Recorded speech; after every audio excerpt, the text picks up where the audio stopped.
house full of AK-47s. If the government overreach and the military and the National Guard and the whole thing wants to come down on you, what are you gonna fucking do? Like, it doesn't make sense. How is my gun gonna protect me from anything except maybe other people, but not the fucking government? Exactly. Like, how is that gonna protect you from your healthcare being infringed on? Like, you know what I'm saying? Like, are you gonna go and bear arms because of your healthcare against the government? Like, I don't know how that works. They're already overreaching in so many other facets of our lives. I don't know how you would justify that with the Second Amendment. I think thinking they little 380 gonna stop them from stop a fucking trained U.S. soldier from doing it. Listen, in that time we didn't have a military like we have now as powerful. The people did not have weapons as powerful as we have now. During those times, they could have stood up against and they did. They tarred and feathered their damn politicians. So at that time, yes, but now, no. Also, the Second Amendment was a compromise to appease the South because of slavery. Mm-hmm. They've always lied about it. Those guns aren't for the government. The government serves them and always has. Those guns are for us. To kill each other. Right. Yeah, I mean, even if someone, let's say one person in San Francisco littered, that would be enough for them.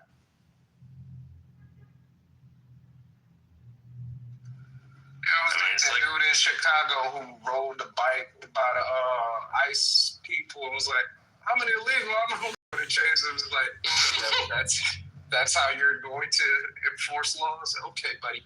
Oh my God.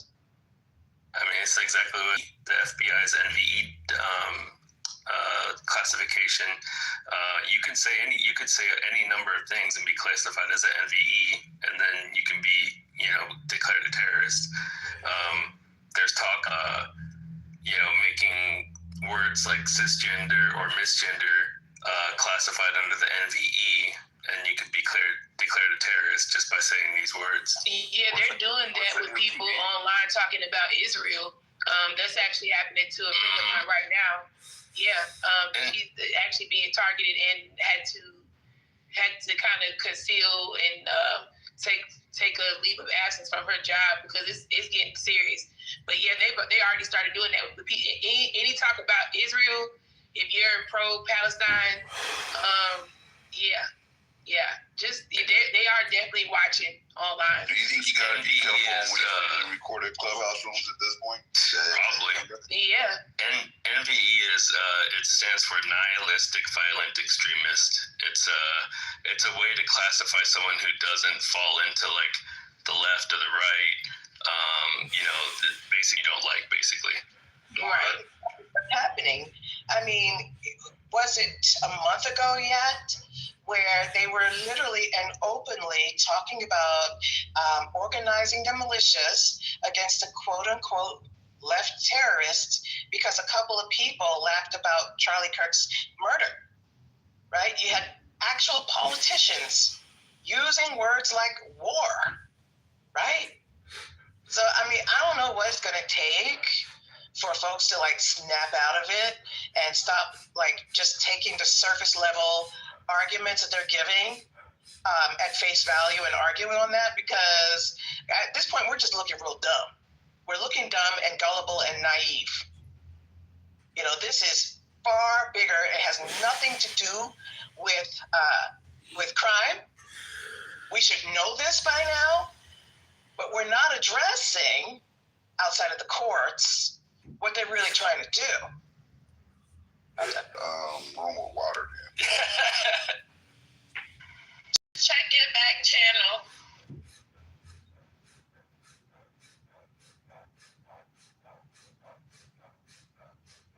I mean, it's been put into law in Texas that they can use your social media to actually sentence you. So, they say Texas is the blueprint for what they intend to do to the rest of the country. So, yeah.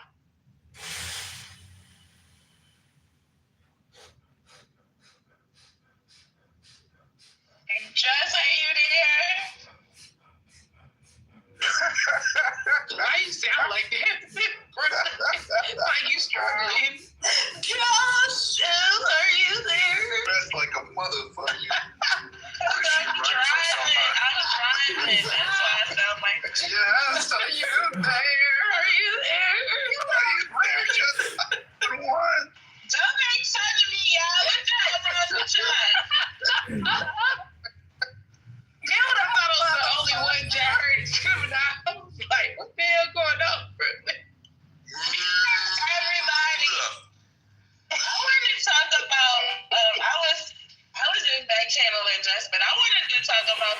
a Leo controversy that's going on. I think it's good and juicy. The girl that made the song "Sexy" is Solani. Sexy Salami. So hey, Solani. Hey, Brooklyn, do you listen to the Grits and Egg podcast? She's been on the Grits and Egg podcast. Look it up on YouTube and watch that. Did you already? Because she was on there. I watched it yesterday. It was the latest episode. And what happened? Tell us about it, Ty. She's too pro-black for those Twitter folks.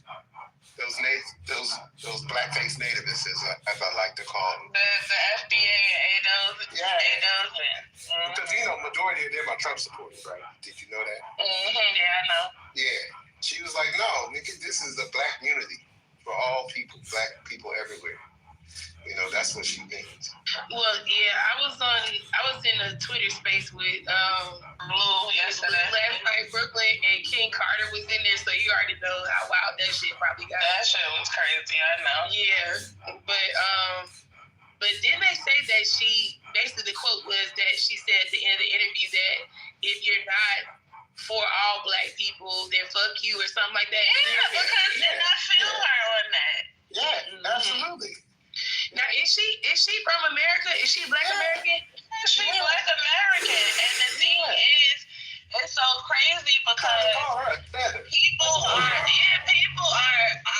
It's controversy around it because even though she Black American and represented or whatever, I feel like what do we look like as Black Americans? Getting rid of other Black people to decrease our numbers, basically. Right. You feel what I'm saying? Like, 15%.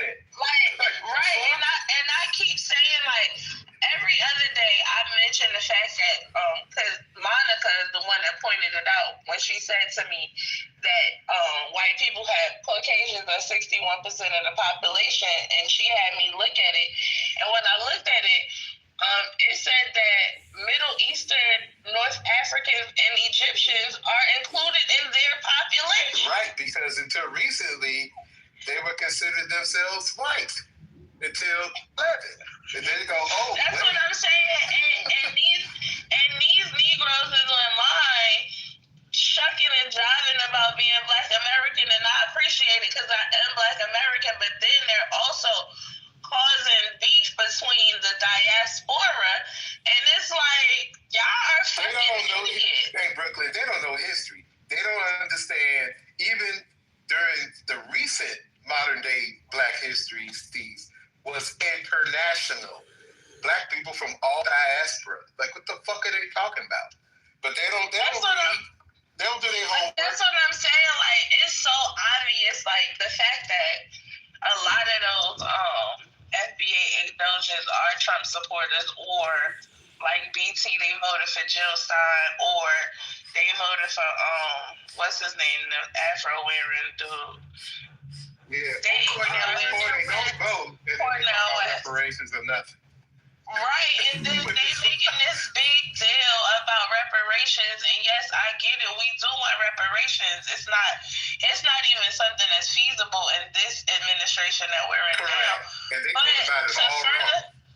But to further the point, it's like it's obvious that the government has put in place some kind of something that's making people actually lose their black ass minds about people from the Caribbean or people from Africa, and making it seem like, they're tethers and we need to delineate and all of this. Like, that shit is weird as fuck. It is, because white people are not delineating us at all.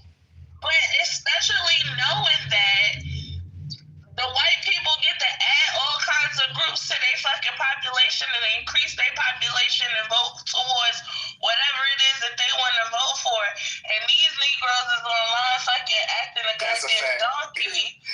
Talking about, they tethers. Like, what the fuck? That's why Jesse Jackson came up with African American, because it's called a goddamn diaspora. But it's not even that. Like, we are all black people. The other day, somebody was like, black is, the girl Daphne.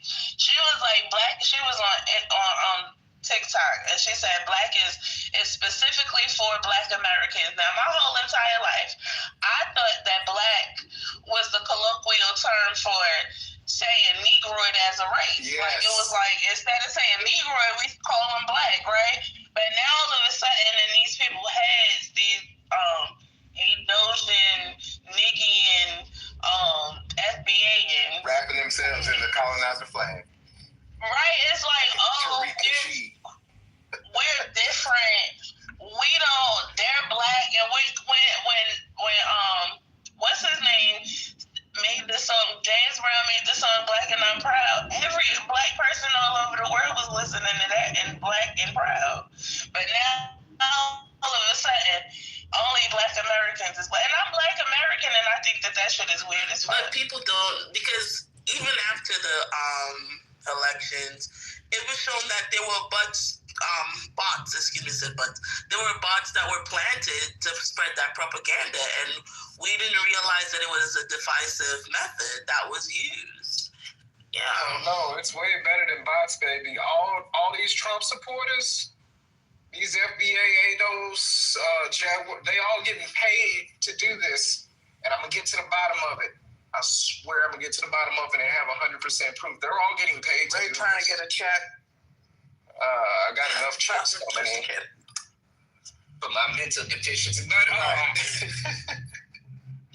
I'm gonna prove it. But I'm telling you, all these niggas getting paid, yo. I believe you, sir. I absolutely believe you until they had a nigger moment like Candace and those others. They had a Negro moment. Then they go, oh my God, can we come back? No, the delegation put your ass up on the free market.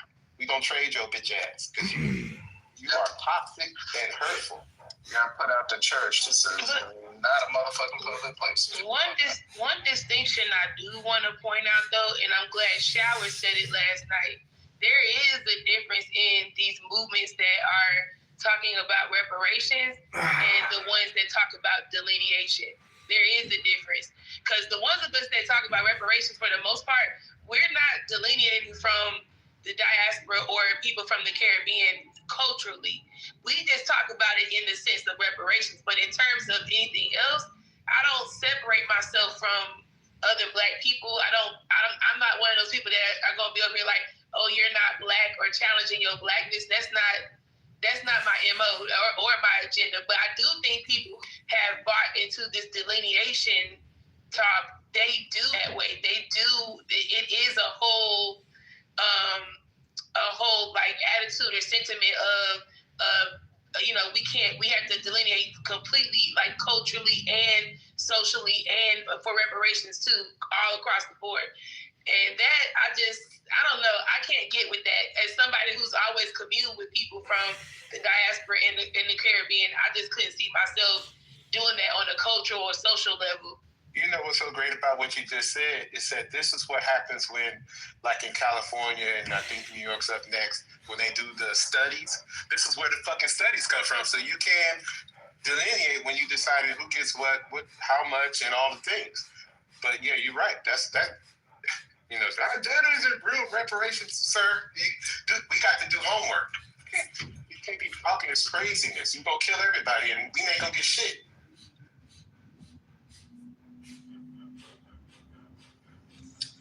So there's some. Oh, go ahead. No, I was just gonna say I saw a clip of CK stating that affirmative action for 40 years was reparations for Black America. Oh, these white people coming for my niggas. That was that pastor too, and was he in Texas? The MAGA pastor said that every black and brown person should thank when the white ships came to their shores. I saw that.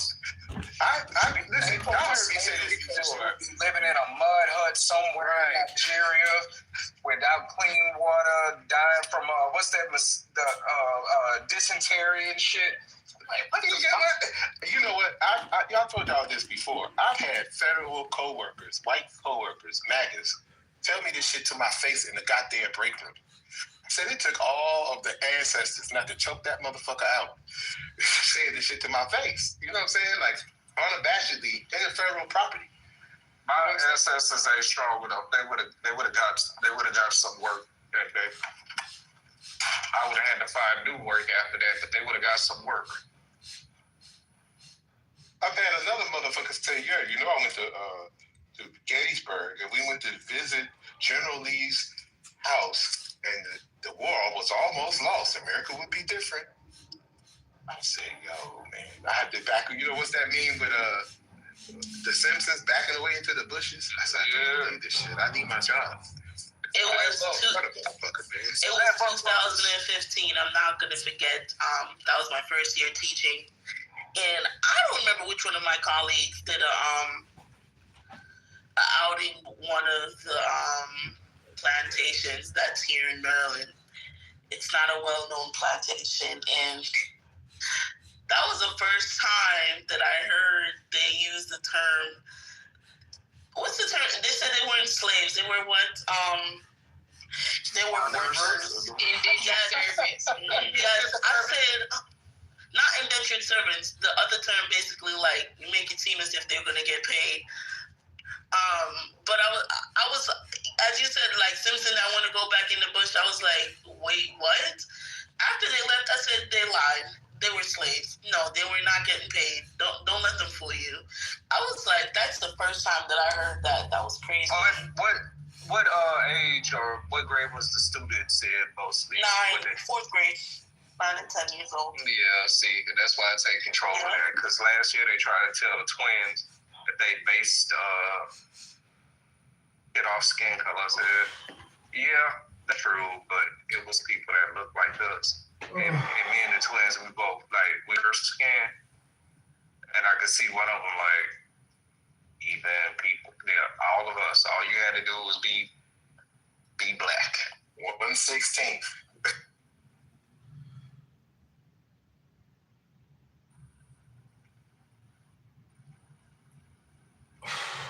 Hello. Hello? Hey. Yes. We just letting shit marinate. Is anyone following the case in Louisiana with the voters' right? Man, did you hear? Yes. I was watching Dr. Carter playing the intro to that. My God, haven't you? Can you give me a little detail? Because I haven't been following, please. If you This don't mind. is all the way bad. I don't even know if I could really break it down. Seriously? Basically, it would make you feel like it's 1955 again. That freaking Trump judge was like, yeah, we don't give a fuck about Section 2. This is an intentional racial discrimination. Basically, I want to say the day before, he asked the question, does the Voting Rights Act violate white people's civil rights? And I assume that same judge presided at a criminal court before, right? No, probably. I don't even, you know, I should say Dr. Carter, you may have, I don't know. Yeah, so let's just say they presided over in a criminal court. Just imagine the sentences and the rulings that came down against black defendants, even in civil cases. What's going on? Hold on. So y'all just making shit up. Hold on. I'm reading this about this thing going on in Louisiana. Wait, what did you say? We're making this up? No, girl, go seriously. Actually, I have read the transcript and I've listened to it. Yes, girl. And I have been linked the case from the very beginning, girl. Yeah, I do know about it. You talking about the Louisiana case? Yes, Louisiana v. Calais. Okay. Because I'm just I'm kind of like reading up on it now. I'm trying to familiarize myself with it a little bit, what's going on. But it's something dealing with the redistricting going on in there? Yes, so basically, Louisiana has 6 congressional districts, and 2 of those districts are majority black districts. And based on the last census, the state of Louisiana redrew the maps so that they only had 1 majority black district. And a couple of groups and citizens mainly Calais, on behalf of civil rights organizations, sued the state and said that the way they drew the map was unconstitutional because it violated Section 2 of the Voting Rights Act. So the plaintiffs in the case, they won, and Louisiana had to keep the maps for the 2020 and 2022 elections. They appealed, and it was overturned. And then Calais et al. Appeals at the Supreme Court to determine whether or not the lines of the maps are fair. Do they get old maps with the 2 majority district, or do they go to the new one with 1? And the argument is about whether or not the state drew the map to give racial advantage or incumbent advantage, partisan advantage. So yeah, and it says they concluded this. Well, not concluded, but they were trying to conclude the Supreme Court case about 5 days ago, because they went to court October 15th. They heard it. They just heard the arguments. Mm-hmm. They haven't made a decision. Yet, right? Yeah.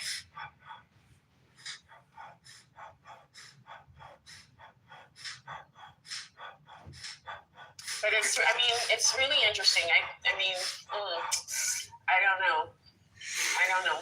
It could remove 19 congressional seats, majority in the Black Caucus, and what do you mean? Look, if they get redrawn. It would only remove 1 from Louisiana. Huh? What do you mean 19? Well, no, I'm saying as precedent for the rest of the states, they would use that. Oh, okay. Yeah, not just Louisiana. Yeah. It's just like once the Supreme Court rules a certain way, then the rest of them, because they already got it in the way. Yeah. But, and the seat they take away is the one that was formerly held by, I can never remember Pimp Daddy name, Cedric, I can't remember his name, but he went to work for Joe Biden. His congressional seat, Cedric Richmond. It's the 2nd congressional district, which covers most of New Orleans, that was previously held by Cedric Richmond.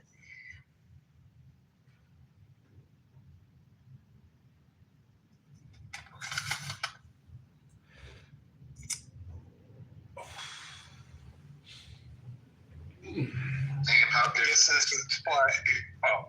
but no, I'm trying to say how different the Supreme Court would be if Hillary would have won. She would have this court. Oh, you mean in 2016? Yeah, right. It wouldn't be at 6-3. They would have appointed Obama's pick, which they wouldn't even call to session. The list goes on and on. I know it would seem perfect. It wouldn't be liberation, but it wouldn't be what the fuck it is now. Is what I'm saying. Yeah, thank you, white women. So I have some other. Thank you, Patty. Sad news, because I heard a pause. We can keep this going, of course, but I always try to bring up new things. Sad news here in New York. Someone abandoned their baby at the 34th Street 1, 2, and 3 train. So Lisa Evans reported that. This morning. Yeah, shout out to Lisa Evans. We love her. Mind you, that is Sliwa's ex-wife. You guys didn't know Lisa Evans and Sliwa were a couple back in the days. I don't know what happened. And then you have the son of the Mango clothing line. I never heard of Mango. I don't know if you guys have, but apparently they were hiking, and now they done charged the son with throwing his father off the mountain in Switzerland. Yeah, so they apparently have $1 billion clothing line. I guess they're big in Europe. You fashionistas might have heard. I never heard of it. But the son is now being charged. Ass clothing line. Yeah, because the dad is like Rambo. So he put the off the cliff allegedly. Why'd you push me off? No side. A little bit of sad news I had. The son told law enforcement it was an accident so he can get the money. Freaking your student. Yeah, It's crazy. I mean, if you want to try to push me off about that, grab your ass too. We both going down. Have y'all heard about the Cool Kicks thing? Oh, the raids, because they was buying shit that was stolen off the train. No, I think it's coming out that they might have orchestrated the stolen thing. So, I mean, I don't know, but that's what they kind of like leading up to. So it's this big sneaker like and store. I don't know where the store is. I think right in LA. So did y'all hear about when they cut the brake lines on the train in the desert and stole like? So they this sneaker company called Cool Kicks. They had like did a raid on them and they found like a lot of the merchandise that they stole from the trains in their inventory. And so at first they thought that they were like, buying it, but now it's looking like they had orchestrated the whole the whole thing. Well, it's actually not an insurance job because they stole the sneakers off the trains, transporting like the whole like Nike card, for distribution. So they just making pretty much, so basically no overhead. And they said they had like $3 million worth of sneakers. So that's here in LA. That's here in LA.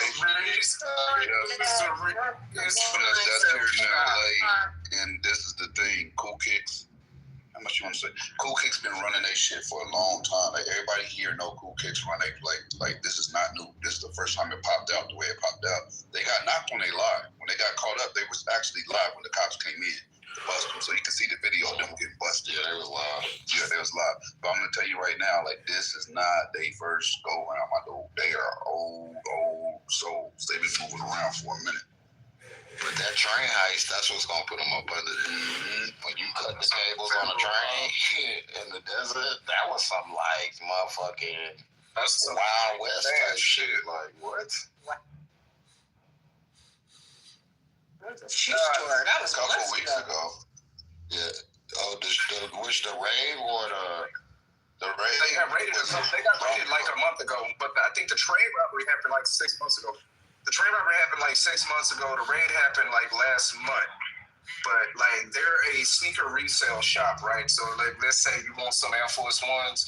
Air Force Ones cost $120 in the store. They'll sell the Air Force Ones for $180.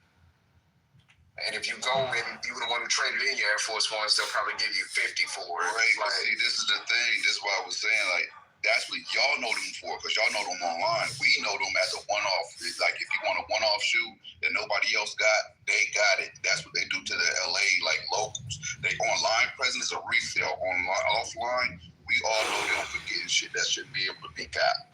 That's why they got caught up.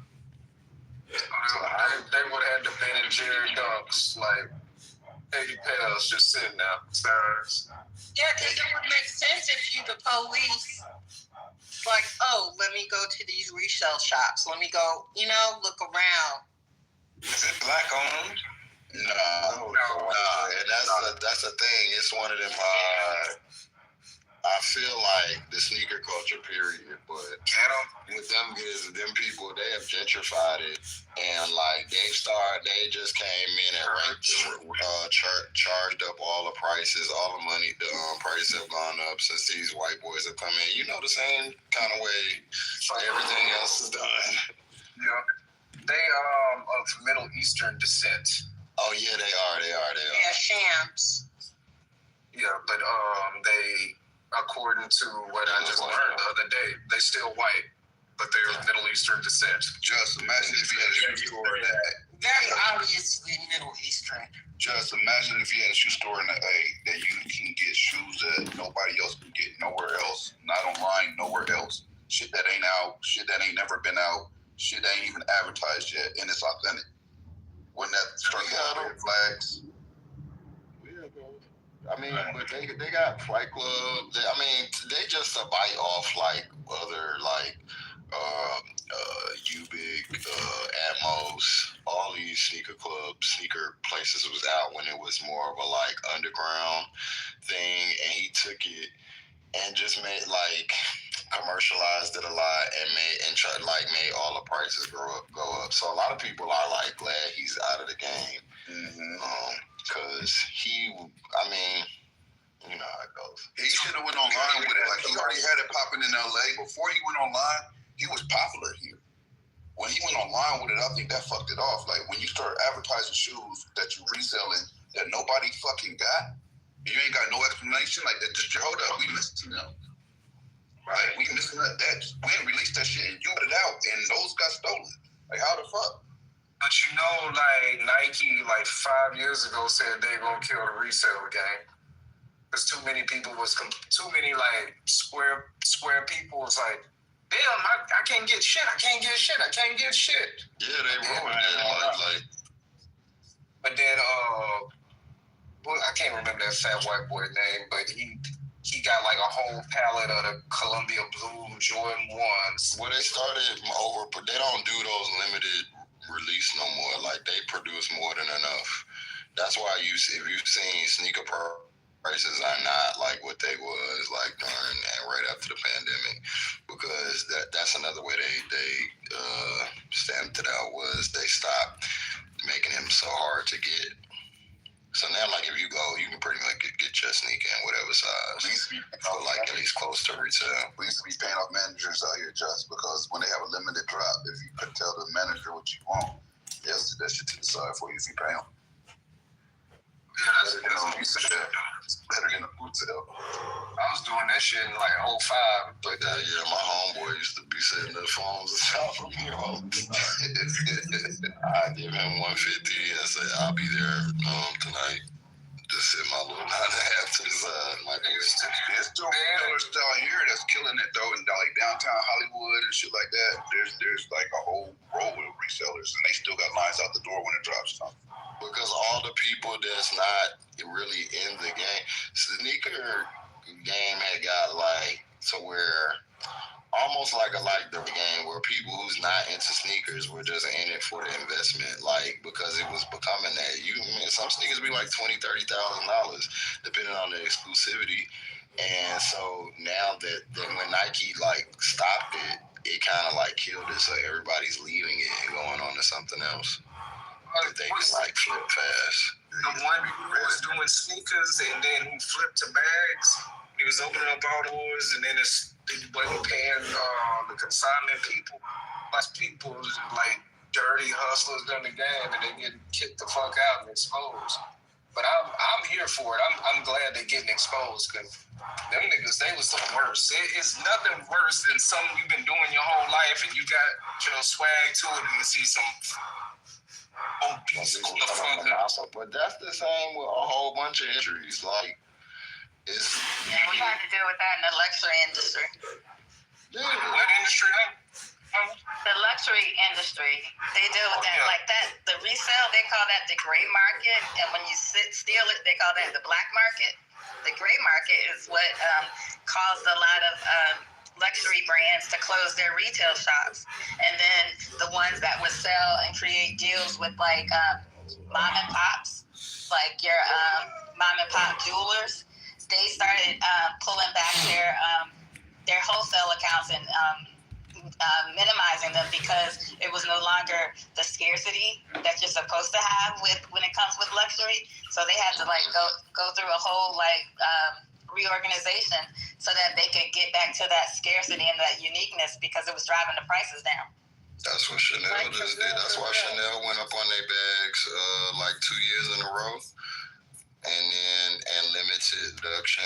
Hermes does that a lot to like keep the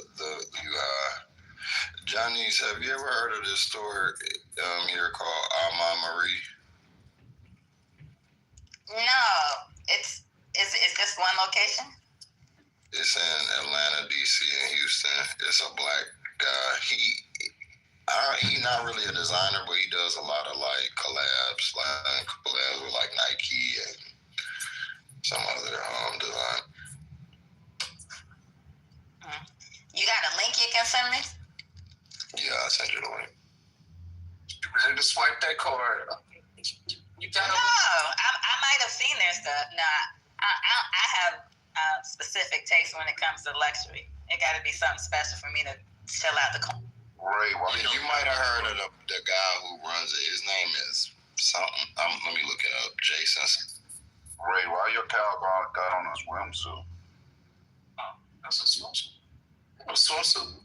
It's a swimsuit. This guy, or a onesie at best. Like, what the fuck? He got a tall tee, some baggage bowls, some 11s, a grill. It's hilarious. Oh, onesie. Did you say a onesie? What's a onesie? A onesie. Ray walking around in a onesie on Clubhouse. Wow. That's nasty work, man. I've been smooth since days. My cow been smooth since days on the rules. Chill out. You got 2 cows, that's big. You got 2. You looking at the other way. You gotta refresh your page. Oh, okay. Except onesies. Wow. Oh, you saw my model cow. Yo, culturally, I walk about all of these empty freaking office spaces, man. Like, from our conversation earlier, I'm like, damn, don't nobody want to move in? So the rent is too damn high. Like my daughter, she wants me to help her start a child care facility, right? And she moved into one of those brand new buildings here in Brooklyn. You know, they got all these buildings going on. They're really nice. They're small, you know, inside they're small. They're huge outside, but I'm like, damn, these rooms are kind of small. But long story short, there's retail space on the ground floor. And so we ran the numbers, and it's like I'm trying to explain to her, you're not going to make any money. The rent alone, they want 1,100 square feet at 55, some crazy price per square foot. I think the yearly rent will be $55,000. So I told her, even if you watch 20 kids and you pay the rent, and you got to pay staff, you got to get furniture, you have to get insurance. I mean, you're not going to make compliant. Yep. Divine, can she get a grant for providing childcare? No, services? that's only. I'm sorry, because I'm. No, you go ahead. If you know the answer, go ahead. No, go. Yeah, sorry, brother, but I know the business. I was gonna open it up in the chocolate factory over there by Navy, that new spot that they built. You know what I'm talking about? Yeah. The old chocolate factory on right underneath the FDR, right? It's near the Navy Yard. They converted anyway. So what I found out about the grant money, it's not guaranteed. Like, you may get a grant one year and not the next year. So you can't really rely on that. And you gotta kind of have stuff for low income mothers, because the state will pay that. The city will pay that. Yeah, and if you're gonna do it, you gotta have either high end clientele, Caucasian people. Shout out to my Caucasian friends in the room that are willing to pay those numbers. You gotta have a state-of-the-art facility, or you gotta go for low income. But in the middle, you ain't making no money. But don't you also, when you're talking about how small it is, Divine, there's requirements for how many square feet, I think, for each child, isn't there? I did the math for her. She could have, based on that size, she could have held 20 kids at $400 a week, which is not bad. And what Robert said is true.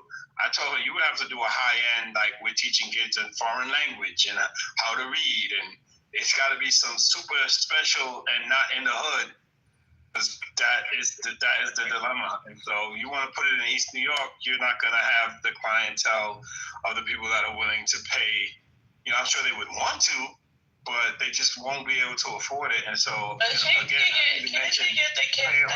didn't even mention payroll on top of that. So you have to pay, your workers as well. So she could break even, but she's not going to be able to make a profit and make a comfortable life for herself opening up a daycare center in that part of this.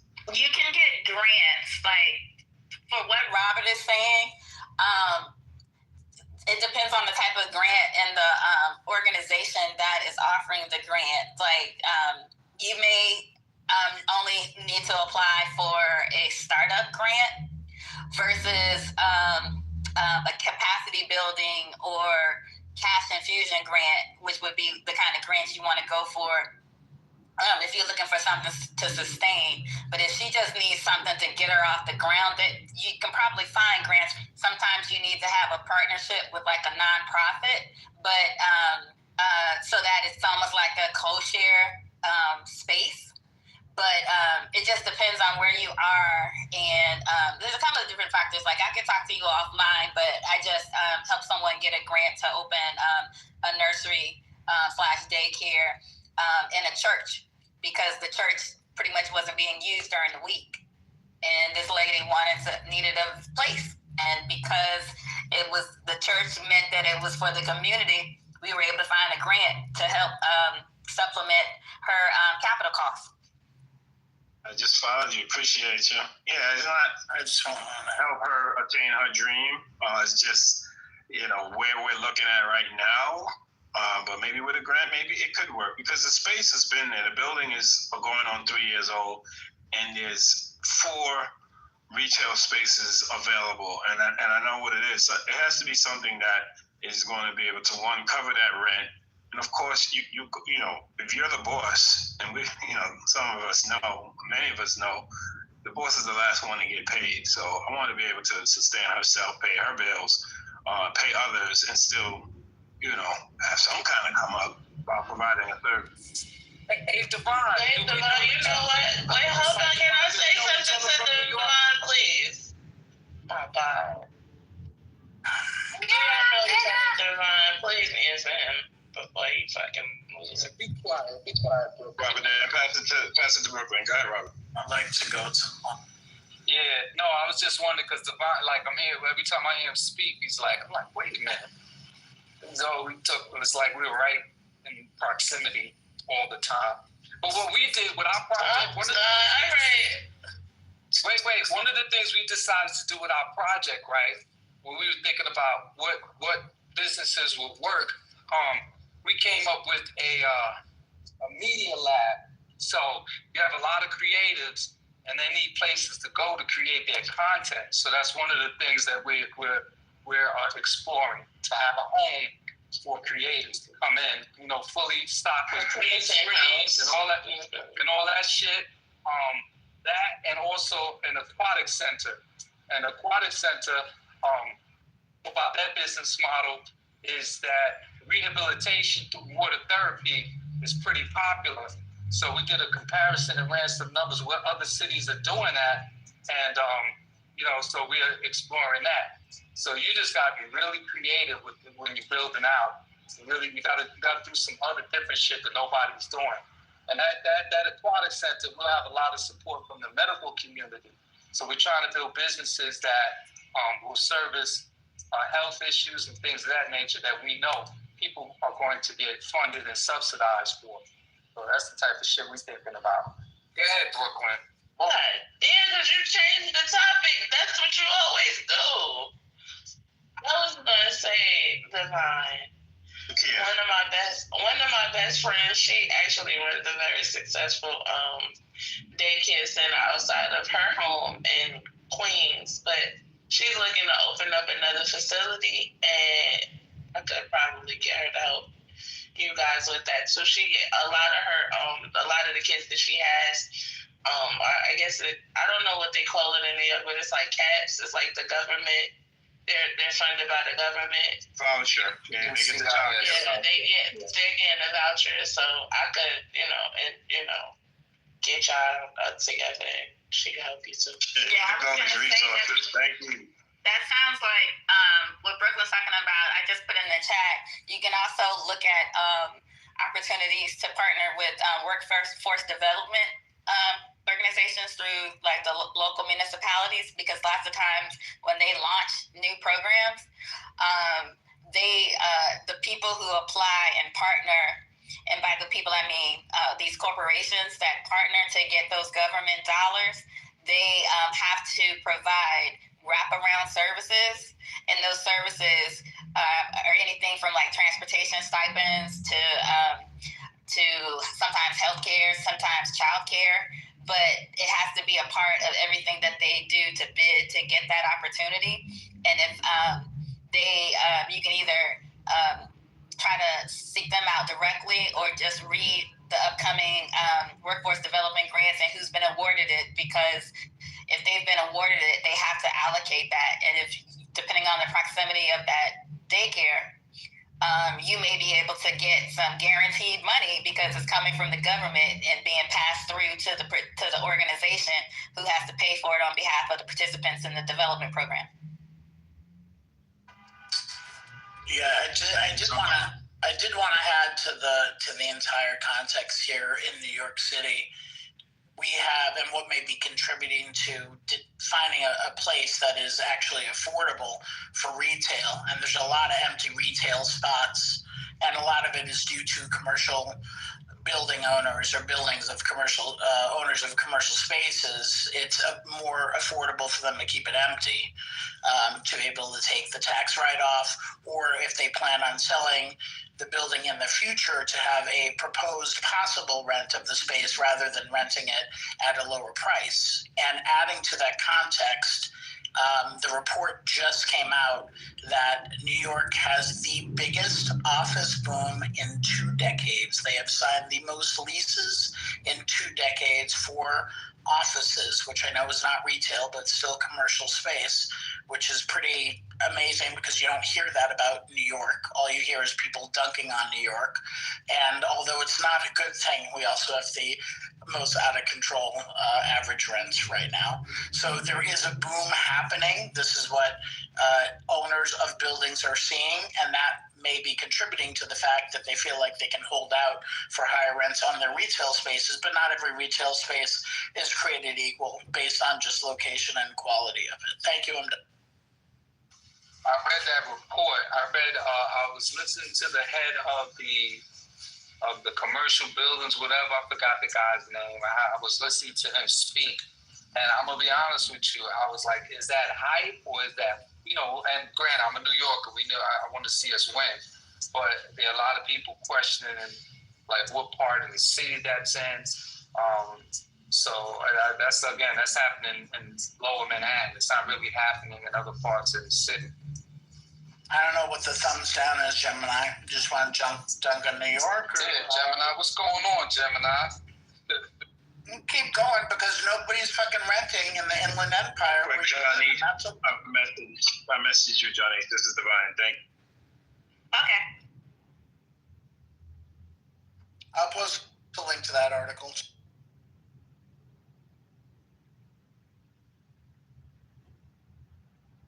What's all this talent and information, Robert? You thinking outside the box? Aquatic rehabilitation. Damn. I don't know how y'all thought of that, but that's a hell of an idea. Shout out again, Janice and Brooklyn. Daddy, when I hear New York mentioned a bunch of times, it's it happens. Oh man, a manager from LA. I told Robert he should have made a planetarium. That'll be great. Planetarium. Nah, because we have planetariums. You gotta get like that and go. We know what we zoned for, so we got a list of what we're zoned for. I don't know if we zoned for a planetarium, but that's not a bad idea. Yeah, someone gave me a great idea. She approached an office building in the city, not her city, but in their city, that was empty, and she got a deal because now all of the people that worked in the building had a place to bring their kids. They could go see their kids at lunchtime, and I was like, man, that is a really good idea. But yeah, where my daughter's at, definitely a lot of retail over there. I'm gonna look into that valuable information that Janice gave, because it's a growing community. And Robert, you probably know, over there in East New York, Gateway, there's all new development over there. I call it the final frontier, right? East New York, Brooklyn. There's a lot of warehouses that are just sitting. There's a lot of undeveloped land. They done took over Williamsburg. They done took over. And when I say they, I just mean new investors, rehabilitating the neighborhoods and building it up. But East New York and Brownsville are still not there yet. Junior Street, I know the area very well. New Jersey Avenue between Dumont and Livonia is where I grew up at. Sir, I know Jersey that Avenue. very well. Yeah. I went to Roberto Clemente. Yep, right there on Pennsylvania Avenue, bro. Exactly what you're talking about. Yeah, I grew up on Church Ave side, Sweet Thing, Troy Ave, Church Ave. I thought you went to elementary. What high school you went to, Robert? Well, I got kicked out of high school. Nah, I went to. I got kicked out of a very good. I got kicked out of John Dewey, man. That's crazy. I went to Dewey. That's Dewey. Yeah, I went to the real Dewey back in I'm sure. I went to Dewey in the '80s. When we could leave campus and go to Coney Island. And campus was crazy. The campus life was crazy. Yeah, like college preparatory. Yeah. Right. To those guys that don't know, at that time, that school, John Dewey, was for gifted kids. It was for kids that, considered talented. And so they put us in a college environment, but I was torn between the streets and, my academics was on point, but the streets used to call me. So I had a lot of conflict. But shout out to John Dewey. The co-op program saved me because I was that kid. I didn't go to school. I would come in, pass the test, laugh at my teacher, give him the finger, and walk out of class. And so they was like, we got to do something with this kid. So I worked one and I took double everything 1 week, double English, double math, double science, double ELA, and got up out of there with honors. And he's right. The school was, you picked your own classes.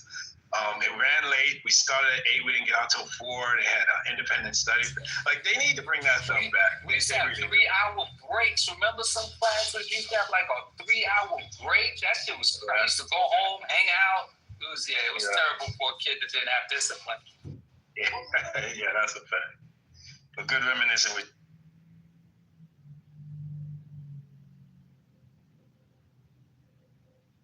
We hate that here. Anyway, welcome to Politically Correct. Shout out to Patty, man. She owed up early today. I was off today. It was great spending the day with you guys. Talked about so much. We talked about the mayoral race here in New York. I don't know if we spoke about Trump talking on the plane today, I believe, or yesterday, just praising Argentina. We mentioned it slightly. We spoke about childcare, which is always good. We spoke about a little bit about the fake ceasefire going on in the Middle East. So much going on, guys. Of course, the floor is open. We definitely want the pushback. We want the banter. Oh, shout out my brother Ben. He's here. And again, I just want to thank Janice and Robert for just opening my eyes up to different ways of looking at trying to get my daughter get her business up and running, because I've ran businesses in the past, and rent has always been my Achilles heel because landlords, they just don't care here in New York. You see a lot of barbershops go away after a while. You just see a lot of businesses just go away after a while because the rent is a problem. If you don't own the property where your business is, you always have to think about, well, how am I going to make this rent, and how is that going to cut into my profit margin? And then, of course, you have to worry about payroll and payroll taxes and what they have now, the family leave and all these things. So, being a boss is not always what it's cracked up to be, unless you find a niche, right? You find something like, yes, this is going to work and I'm going to cake off. And that's not easy. That is never an easy thing to do. There's so many industries out here, so much competition out here, but you got to make your way. So with that, I land. Hey, Divine, can you talk about Trump tearing down the White House, the West Wing, to build his ballroom? Did you guys see the pictures? Talk about it. Go. Oh, no, just a pic. I mean, I was thinking, I'm not American, but since I've moved to America, I've come to appreciate it and appreciate the White House. I've always thought the White House was something sacred, that you don't touch it, that you only patch it up or fix something that is broken. But there's pictures all over the internet where I think when Trump wanted to do the ballroom, he said he wasn't going to touch any building. And on the White House grounds, he was just going to find an empty space and build his ballroom. But there's pictures now going all over the internet where they actually have bulldozers, that's what it's called, right? Tearing down the building, the West Wing building. on the White House ground where he's going to build his $250 million ballroom. I thought it was just despicable when I saw it, but I don't know what you guys think about it. I think that if someone is going to do major constructions in some place that they live, they don't plan on leaving. Exactly, and it's going to take a couple years to build that. Is he going to even enjoy it if he leaves? I mean, I keep thinking about that. It'll take at least 2 to 3 years to build whatever he wants to build there. Yeah, and that's trying to do anything that he doesn't benefit from the most or exclusively. So it's most definitely for his own personal purposes. And, you know, I just cannot even tolerate any MAGA talking about cuts because of waste and whatnot. You know, I mean, at this point, they just need to throw a punch. I'm not even going to argue back and forth.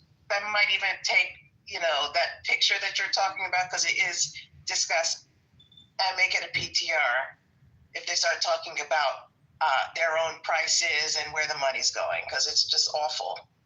Yeah, I'll find the picture. I think I posted it earlier today in the chat, but let me find it again and I'll post it in the chat. Oh, it's very much out there, but at least not only figuratively, but literally, Trump is destroying the White House. I'm surprised it took him to his second term to start demolishing the White House, because I want to say, like, on day 1 or day 2 of his first term, he said that the White House was a piece of crap or something. He said something disparaging, like, or called it a dump or something. And I was like, yo, you just have no disrespect. You have no respect. Like, out the gate, really? It's not even close to a dump. That was just the most ignorant thing he ever could have said. It was just an excuse to, you know, take money and personalize it with whatever gold-plated, gilded, trashy, tacky, gaudy crap that he likes in his own personal spaces. Yeah, I put the picture in the chat. It's a Threads link.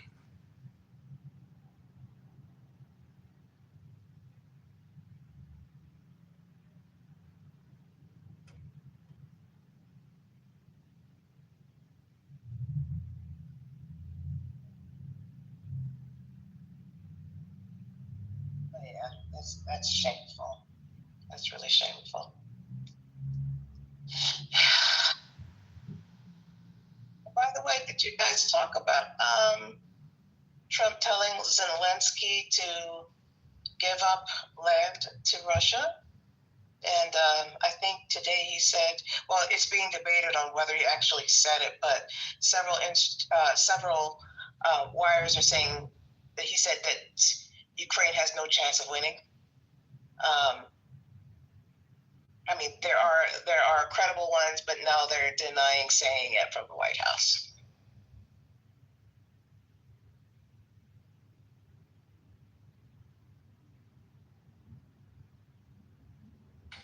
Yeah, it was talked about. Katrina had mentioned part of it as well, or opined on it. And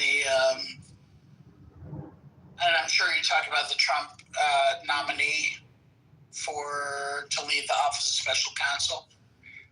Had a message leak that he said he had a Nazi streak in him. I mean, it shouldn't be shocking, right?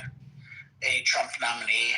What the fuck's that? On a text message that is a Nazi streak, and also said that MLK was the 1960s George Floyd, and the holiday should be ended and tossed into the seventh circle of hell where it belongs. That is Paul Igracia,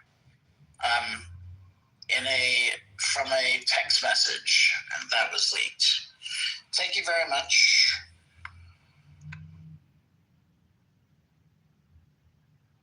So I saw the headline. So is he using the Nazi streak as an excuse, like a lapse in judgment or something? What is he saying?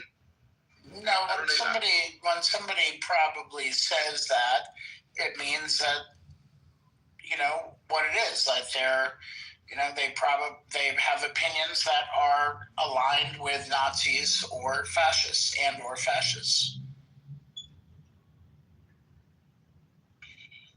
interest. Yo, Devon, you still here?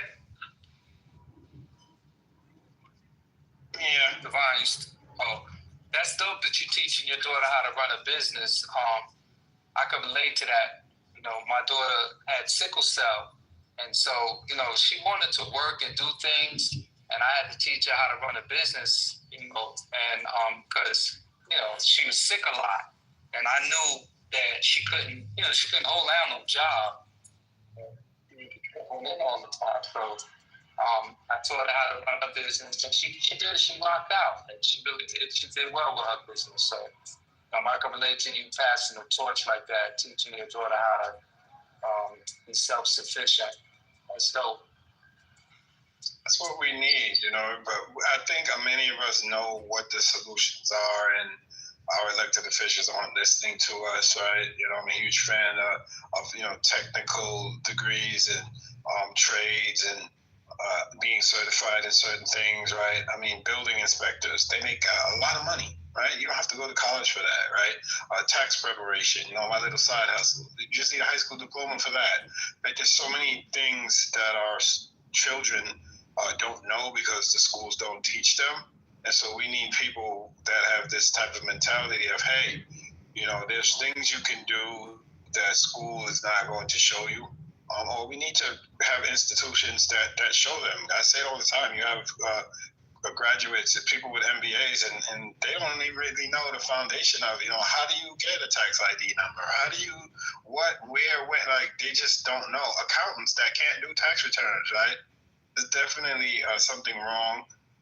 And many of us know the solutions. I guess we just have to go out there and just, you know, be the change we want to see. But it's unfortunate that we live in one of the greatest countries in the world, but we're really doing our children a disservice, and it's disheartening.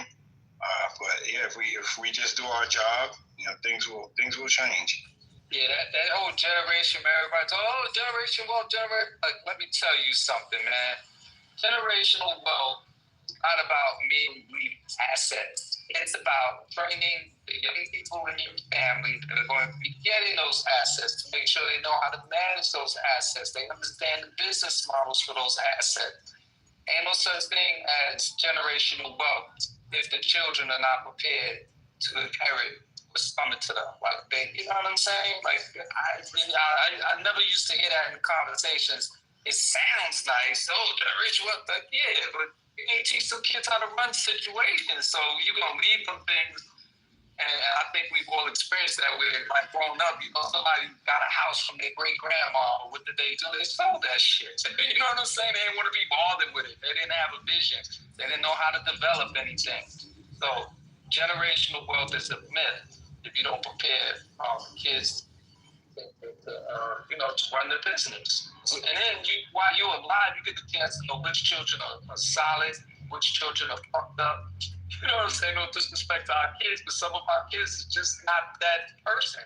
And so at least while you're alive, you get to assess the type of person they are and know whether or not they built to really, handle things when you're no longer here. That's what generational wealth is, preparing young folks to identifying who's talented and passing the torch to them. That's real generational wealth.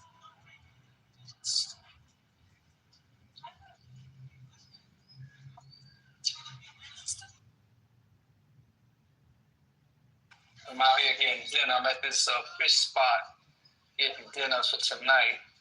It's a little while over here, them little hood spots, but they got the good food. That's where I'm at right now. I got some red snap and vegetables steaming up, so I'm looking forward to dinner tonight. Well, congratulations. Brooklyn, you know we're going to fight, right? He's selling this exhibition we don't care about. You and Ray are like peas in the pod. Y'all niggas love to give us info we don't care about. Nah, it ain't a matter if you care. It's a matter of just sharing. Okay. You don't care, you don't care.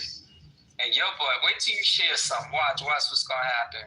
Watch, I'm going to wait for that shit. I don't share, I ask questions. That's how y'all information be on the streets. And where was you? Y'all be talking about, no, that's how all y'all information be out there. Then people be bringing it up back on Clubhouse. I don't share. I ask questions. That's cool.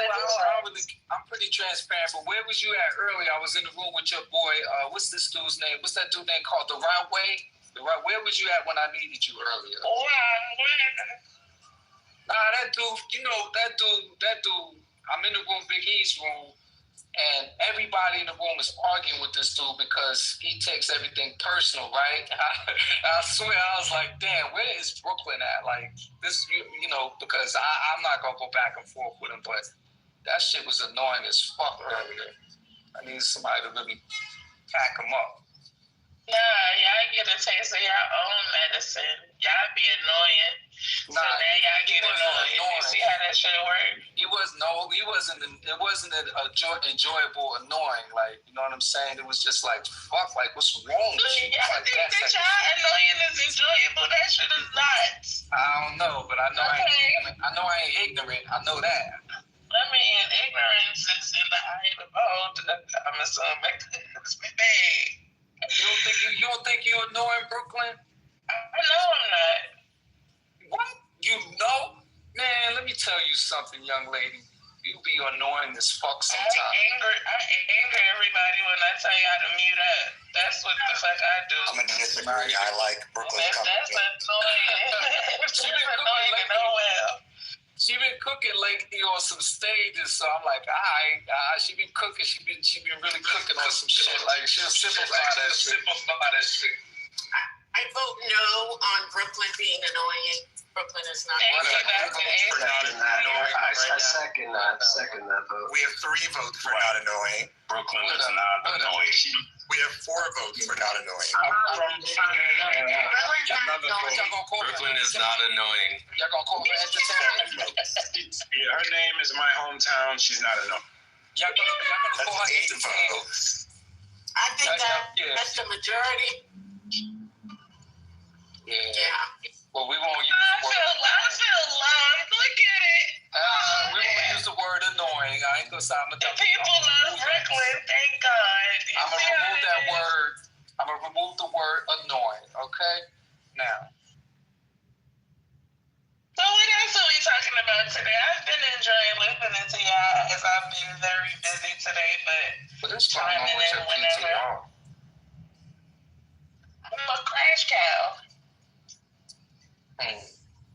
Actually, there is something that's going on in New Jersey. I don't know if you guys remember, but last year there was this panic because there were all of these aircraft UFO sightings. Yeah, I remember that. Yeah, and people were thinking it was the military because, like, these crafts were like 20 feet long and completely silent. There were lots of video and pictures of them. Well, a private contractor fessed up either today. Yeah, I think it was today. And they said it's their aircraft. They were testing all over the state, and they came up with a picture of some sort.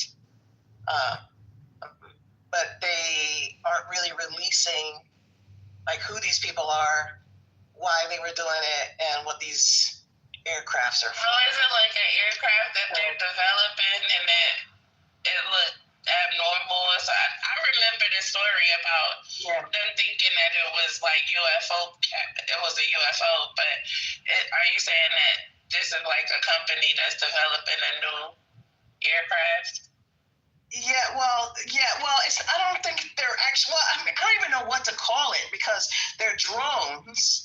But they're super large. Do I need to text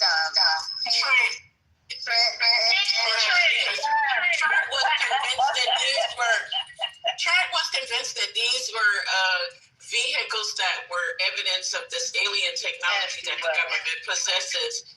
So paging Trent for an alien update, paging Trent, the intrepid reporter from the border, with an alien update. We have to make sure that this that the conspiracy theorists that come into this room understand the story. Hold on, let me do the. Hold on, Brooklyn. Let me do the Trent call. Alien, vax. cars, Ford. Jenny's the only one you forgot was AI taking over. Oh, dang. AI. That's right. I was hoping that it is aliens, like, because at this point in history, we need something. God damn it. I need to be taken somewhere the fuck else besides here, okay? The whole earth is ghetto as hell. The whole earth is ghetto at this point. And they could just take me away. So I was hoping it was aliens. I would definitely trust the aliens more at this point. Wait. Not y'all people who grew up when the movie V came out, the talking about y'all want the aliens to take y'all away. What's going on? So, Hey, that's what what movie you aliens. said? Z. We also grew up with How you gonna use a alien movie nobody ever seen? Why you ain't say Independence Day? We seen E.T. and E.T. was nice. Fuck Independence Day. I like Independence Day. Before that movie. Be the TV movie that came on NBC back in the 80s. Serious. Yeah, I didn't watch it. That shit knocked. And it was revolutionary, and that shit made me never want to meet some foreign invader because I don't know what they expect. Come on. You could have said motherfucking I said Z. I said what I said. I said what I said. Coneheads. Y'all remember the Coneheads one with the aliens? Yeah, you could have said Coneheads. Yeah, and they were all nice. All of those aliens were nice. So I said V for a reason. We don't know. I said what I said. Y'all need to go with everybody knows. Shout out to Robin Williams. No, if y'all know Robin Williams and Mark and Mindy, then you have to know V because that came after. What is going on? Shout out to making connections with references nobody gets. Right, like what are we talking about? What you mean? You never saw Mork and Mindy? They weren't watching Mork and Mindy on prime time. They were watching the syndication by then. Syndication. And that's the problem. We didn't see the syndication of V, so I don't know it. They did syndicate V. Listen, so V was a 5-day. Somebody might be interested. I'm getting feedback. I'm refusing to mute. You gotta explain it then. It's your constitutional right. If you're gonna unmute it, you gotta explain it. I'm explaining that I'm refusing to mute. Well, that's not nice of you. Okay. Because basically you referencing the show that I don't ever pretend to be nice.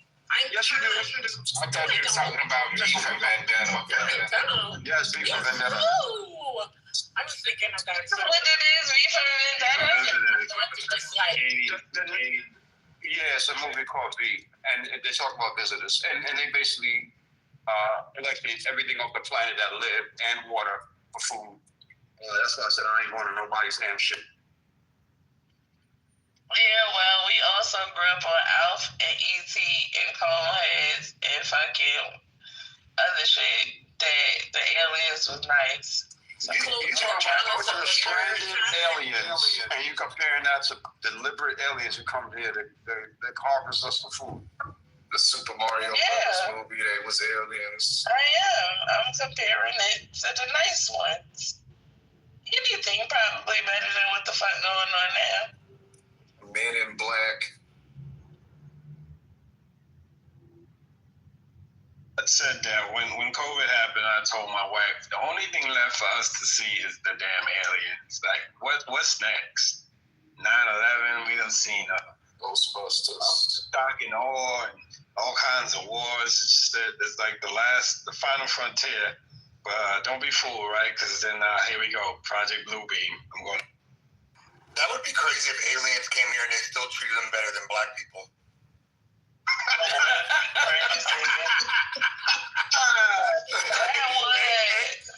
If an alien call me nigga, I'll be pissed, man. What the fuck? I'm wilding the fuck out. That's where I draw the line now. this that got out of control. Perhaps you should go see the movie on Netflix with the aliens. Yeah, mute up, Royal, because I don't know what the fuck you be talking about most of the time. You gotta get around. Figure it out. Brooklyn, you know I love you, bro. You know I love you, Brooklyn. You too, Royal, but you and Robert and Ray. Ain't no damn Robert and Ray. There's only Robert. What's with the R? Royal, Robert, and Ray. You think about prayer every time. You're rolling your R's.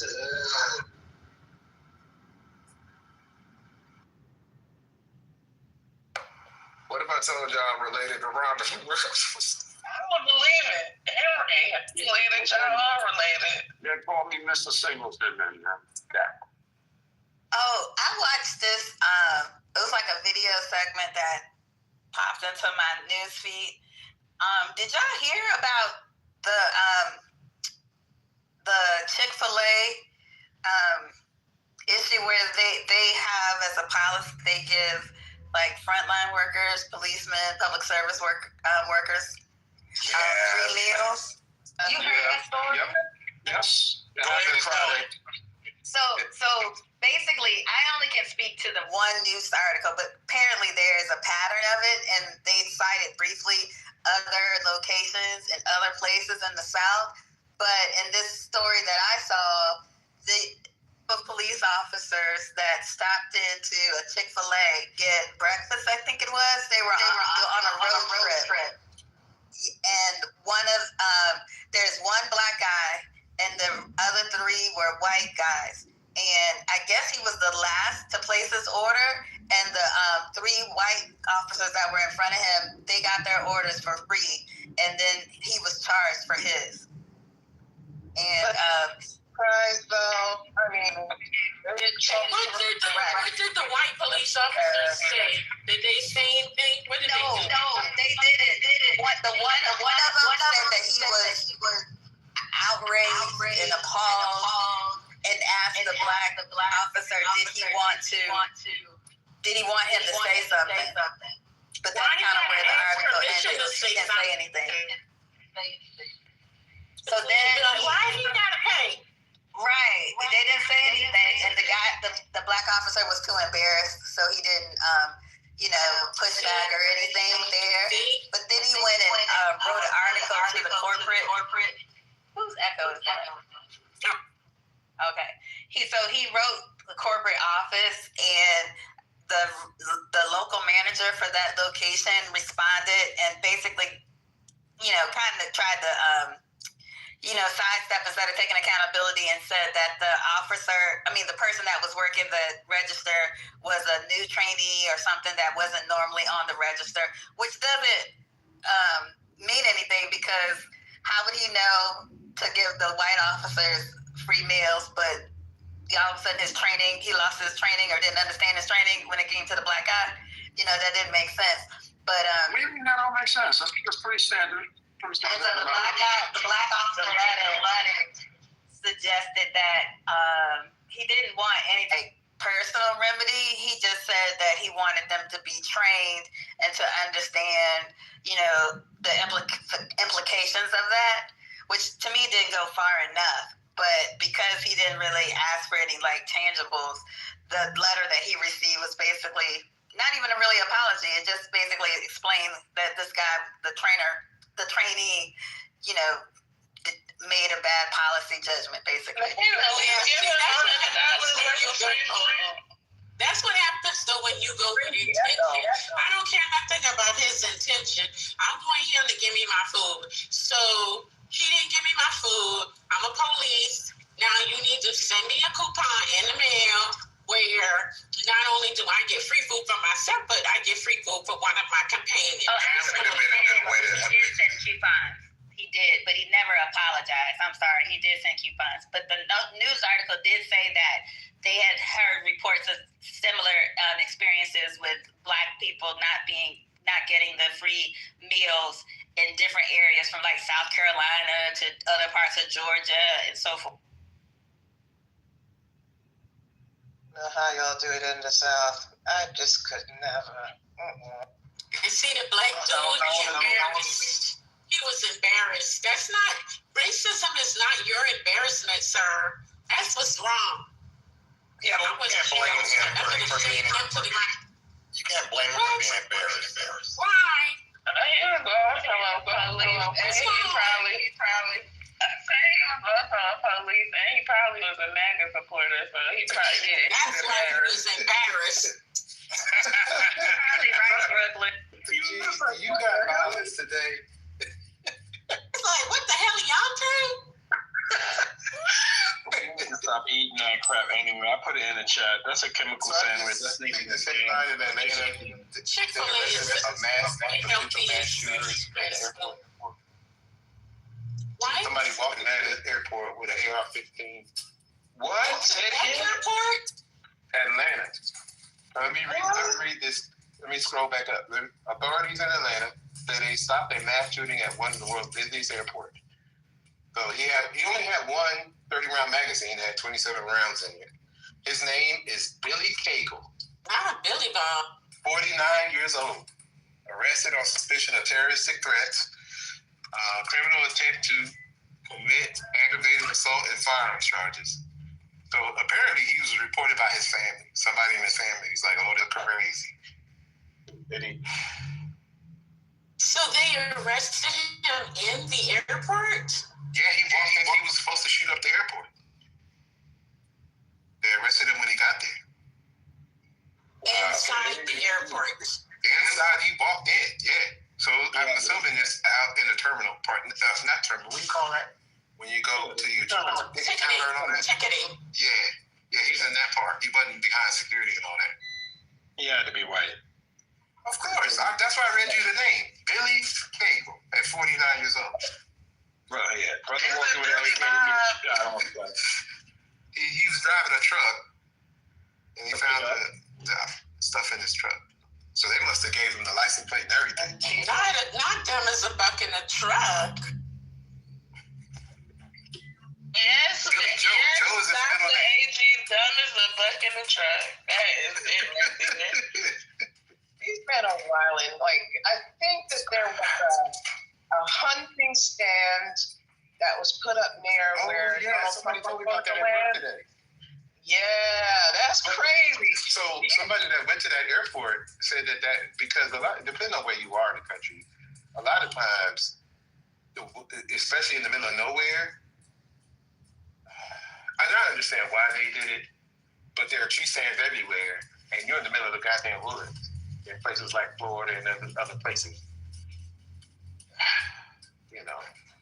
Hey y'all, I came up here to add to the ledger that Brooklyn is not a. Who says she annoying? Thank you. Shout out to that. Thank you. No, they just do this because you be sitting that fire. That's what that is. Let the records reflect. I have some breaking news, of course. It may not be breaking, y'all. Break it. They breaking the east wing of the White House. They already tearing that shit down to start on this ballroom. And I have to read you what this he said. Oh, you got something? Sorry. No, go ahead, MD. Please continue. Did you guys read his tweet or whatever he posted? Well, I don't know what the fuck. Just go ahead and break your news.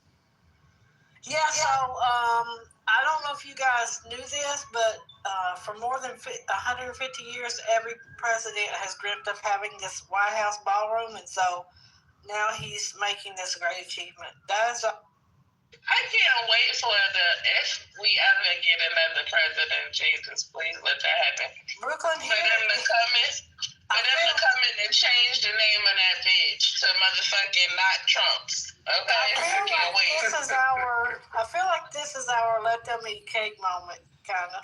Yeah, because he might have if he's alive, and the next president come in and change his name while his ass is alive, it might kill him, and I'm going to be so happy, Jesus. He's out there destroying public housing. Ain't that a goddamn shame? You got to revoke his ass, his fucking SNAP benefits, and his I don't understand how that's permissible, because isn't there like a board, an independent... You Because mean the White House is anybody that part, was stopped oh, him, it's Dr. part of the H, parts. there's no brakes on him. Permissible, they selling. But isn't the White House feelings on Donald Trump? I mean, I'm just trying to understand where the White House goes. If it's under the Park Service, because I know there are parts of it that are with archives, but it's under the Park Service, correct? Yeah, I think so. Yeah, but the head of the Park Service is the president. And I don't think there's much of the Parks Service Department anymore anyway. Yeah, they've been closed. The Park Service. Or removed. Yeah, the Park Service is under the Department of Interior. In that case, Gumbo, relax. Hey, relax. Stop it. In that case, president is the head of everything. Read something really quick. It says here, historical preservation. The Committee of the Preservation of the White House, established in 1964, guides the maintenance of the public staterooms, museum character. The committee and the White House curator must be consulted for changes to these public areas, architectural guidelines. The National Park Service, there you go, oversees the upkeep of the building and the grounds. Any additions must match the White House historical, architectural style, color, and design. Okay, that's what I thought. I knew some of it was under this other part, like a heritage thing that's specific to the White House. Okay, thank you. We have areas of our city, right? Certain houses, certain streets. You can't just, we're going to knock this building down. No, that's a historic landmark, so to speak. But again, I think April said it, no breaks. Just do what you want. I'm the emperor, I'm the king. I'm Michael Jackson, you Tito. So we can't ask for permits as we got the permits for it. Here's what's going on. Okay, so it says that the White House argues that demolition and site preparation are outside the jurisdiction of the National Capital Planning Commission, or NCPC, which must approve new construction. The administration has stated that the NCPC's approval is only needed for new construction, not demolition work. So they just gonna knock it down and replace it with something new. I would say they're so dumb. Denise, by the time that he starts the building process, the NCPC will probably be dissolved and no longer anything to do with them. So, yeah, that's what's up. With the age of consent, I heard they're trying to change that too. This is really. What's stopping them from bulldozing the whole thing? He's the king, shitting on people from fighter jets. Look, my thing is this: what more do you want? Just go on and do it. Like whatever the extreme you want, let's just get it over with. You say the jet shitting thing. Kenny Loggins has complained about him using. That's right, April. I saw that. He immediately is demanding it to be scrubbed from the internet. He's an insult to his client. The guy that sings Electric Avenue won his case because Trump used, showing our age, if you guys know Eddie Grant, Electric Avenue, I think he's Guyanese, got him. Big settlement. I was just on Electric Avenue last year. I don't know what Electric Avenue is. What's that? It's a song, but it's a song. One hit wonder. It's on Utica and between Snyder and Toady. Electric Avenue is in Brixton in London. It's a song. Just Google, put Eddie Grant Electric Avenue. But it's a song about the street in Brixton in London. Today years old. Okay. How did the song go? And what was he? Why did they get him for it? He used information. Yeah. That's what whatchamacallit is sort for Isaac Hayes III or whatever. Correct. Yep.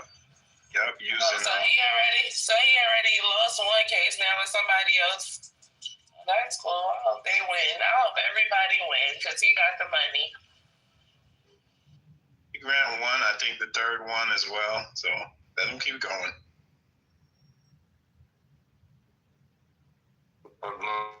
Can you hear me, bro? Listen, if we keep doing that, I mean, I hope the artists keep doing it, but unfortunately, we can actually have the song covered. There's not any word to say about that. It's just covered, and that's it. So you do the same song. The artist still getting some money if it's covered. You know, the artists still get, the writers still get money, but it's a new publishing, it's a new physical, master. So that's it. Nothing we can do if they cover that bitch. Smart enough. Don't give them any ideas.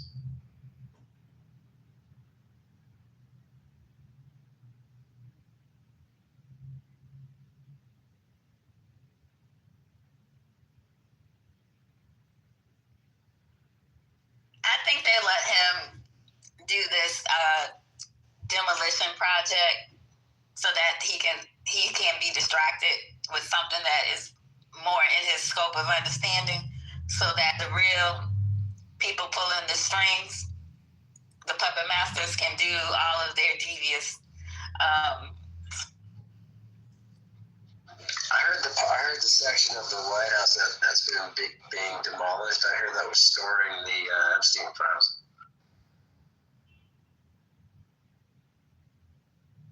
That's funny. It's not funny. It's true. I mean, it's true. Hey, so do y'all think his intentions is staying more than 3 years? Yes. Why else do you spend all that money on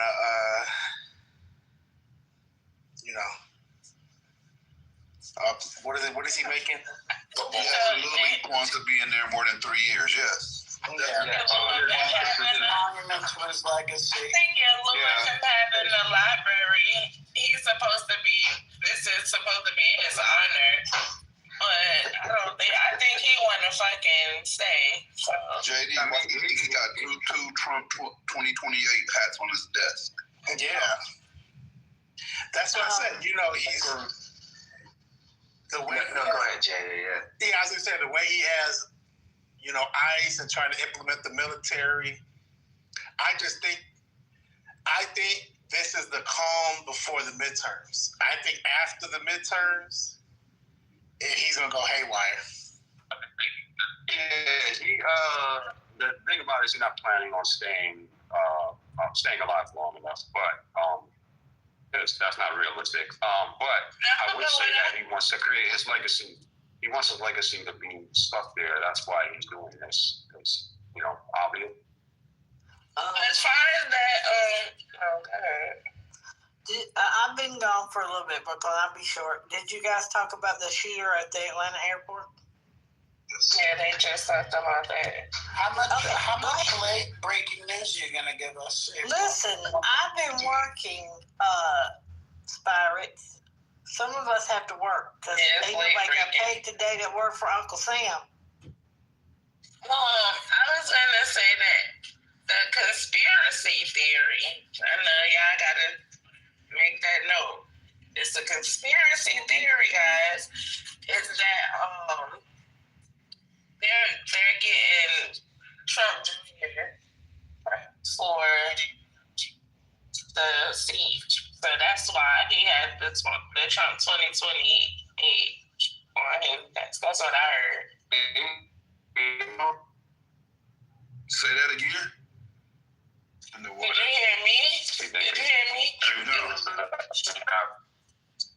Is Roy in the Matrix? And he is in the Matrix. Do I need to repeat it or do Roy need to repeat it? We heard you, brother. Trump Jr. is running. We heard you. And the alien man has joined us. So I know we don't pay Steve Bannon a lot of attention, but he said on his show multiple times that the Trump 2028 thing is real, and that they will find a way to engineer it so that Trump will run for a third term and that Trump will win. mean, I try to take it with a grain of salt, but I'm really worried. I mean, what's his name? This guy just called his name. Steve Bannon is diabolical. I feel like with folks like Steve Bannon there, what's the devil one that's doing all this ICE thing? Stephen Miller, Corey Lewandowski, they would try to put a plan together to subvert the laws and try to put this guy back for a third term. I really think so. I don't know. Yeah, I mean, let's put it this way. I don't know if they'll succeed, but there has not been one time, to my knowledge, that Donald Trump has referred to post-2028 not being in the White House. Every reference has been, I'm here for life. I'm going to be, well, basically, I'm here for life. And they have floated all kinds of things like martial law. He openly says these things. So I don't really know why people think that that's not his plan. They actually tried to craft a plan in the House of Representatives to make it legal for him.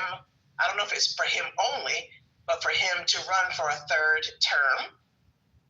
In all of his rallies, he's talked about folks not needing to vote again because he'll be there for good.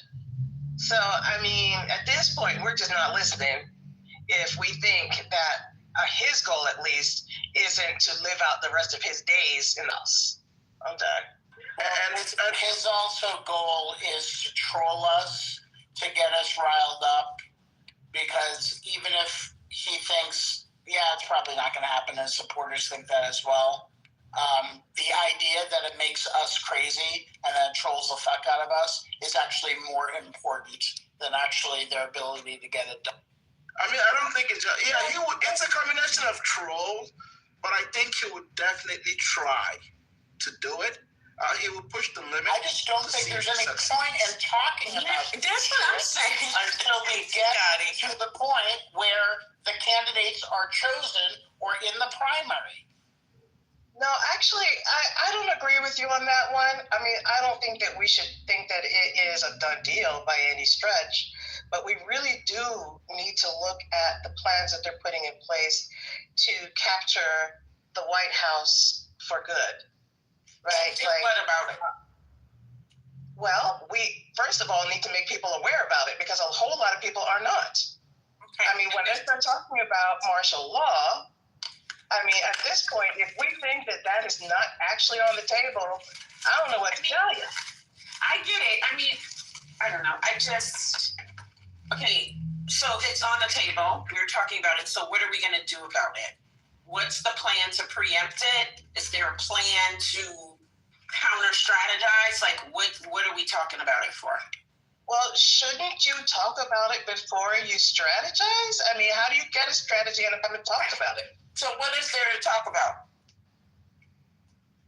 I'm kind of with Sister. I mean, we can't make everything sound. Talking about it. Okay, so he said this at rallies. He said this. Pete, what's his name, said it. What's his name has said it. This is the plan. Okay, what else is there to say about it? Okay, so the methods, for example, multiple times they've talked about martial law. They are actively mobilizing the military using terms like training ground, practice ground. So we first of all need to see what avenues are there in terms of what the military, what role they may or may not play in something like that. Okay. So, I mean, yeah. Okay, so what are the steps that we're taking about that? I mean, what are the steps we're taking? Nobody's done anything because they think it's all a joke. And they're going to have a Pikachu face when something crazy goes down. But so what are the things that we can do about that? Like, what should we be doing? Well, it kind of sounds like you don't think we should do anything, but just no, wait. That's not what I'm saying. She's asking you what do you think we should be doing? Right. That's because it. I'm tired. This is the thing that gets me. There's all this like histrionic and hysteria in the rhetoric, right? And people are talking about, oh my God, he's doing this. Oh my God, oh my God, oh my God. But then that's it. It's like, that's the thing. All right, so he's doing these things. What are we as citizens going to do to prevent all of these terrible things from happening? How can we do something? Dr. AJ, what do you expect? I mean, they did the No Kings rally. That's something that people, we talked about it in this room, everybody talks about it. Yes, she's asking what additional do you think we should do? Other than voting, other than protesting? This is what I'm thinking.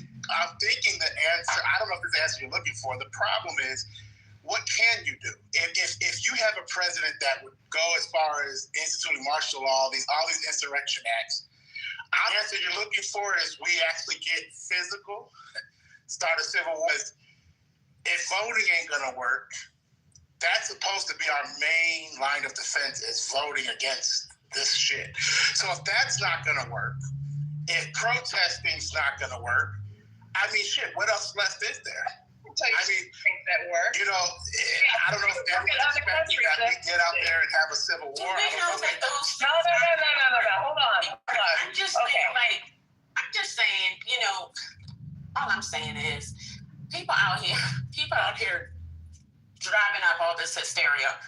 And I'm saying that the hysteria doesn't do anything for us except increase our anxiety. If we are serious about preempting these things, what can we do to preempt it besides being histrionic and hysterical? And if that anxiety... Yeah, just hold on.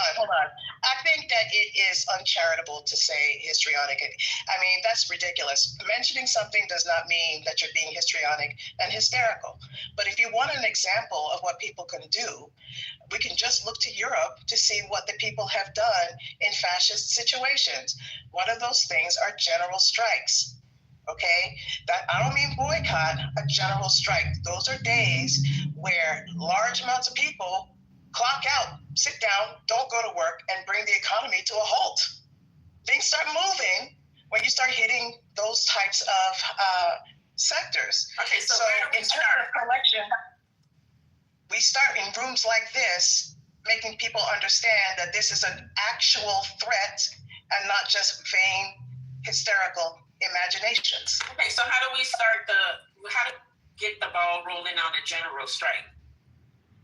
Okay, same way that they did the No Kings in terms of awareness and having a strategy, whether it's decentralized or not, you can actually start doing smaller strikes, or do coordinated strikes around the country. Okay. Social media is a great way of coordinating it exactly the same way they did No Kings. So I should go to when I go to the meeting where they have for the 5150, I keep 5051,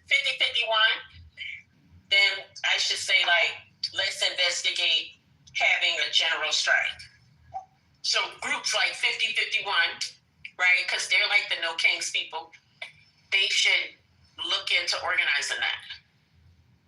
Is that? I'm sure. Okay.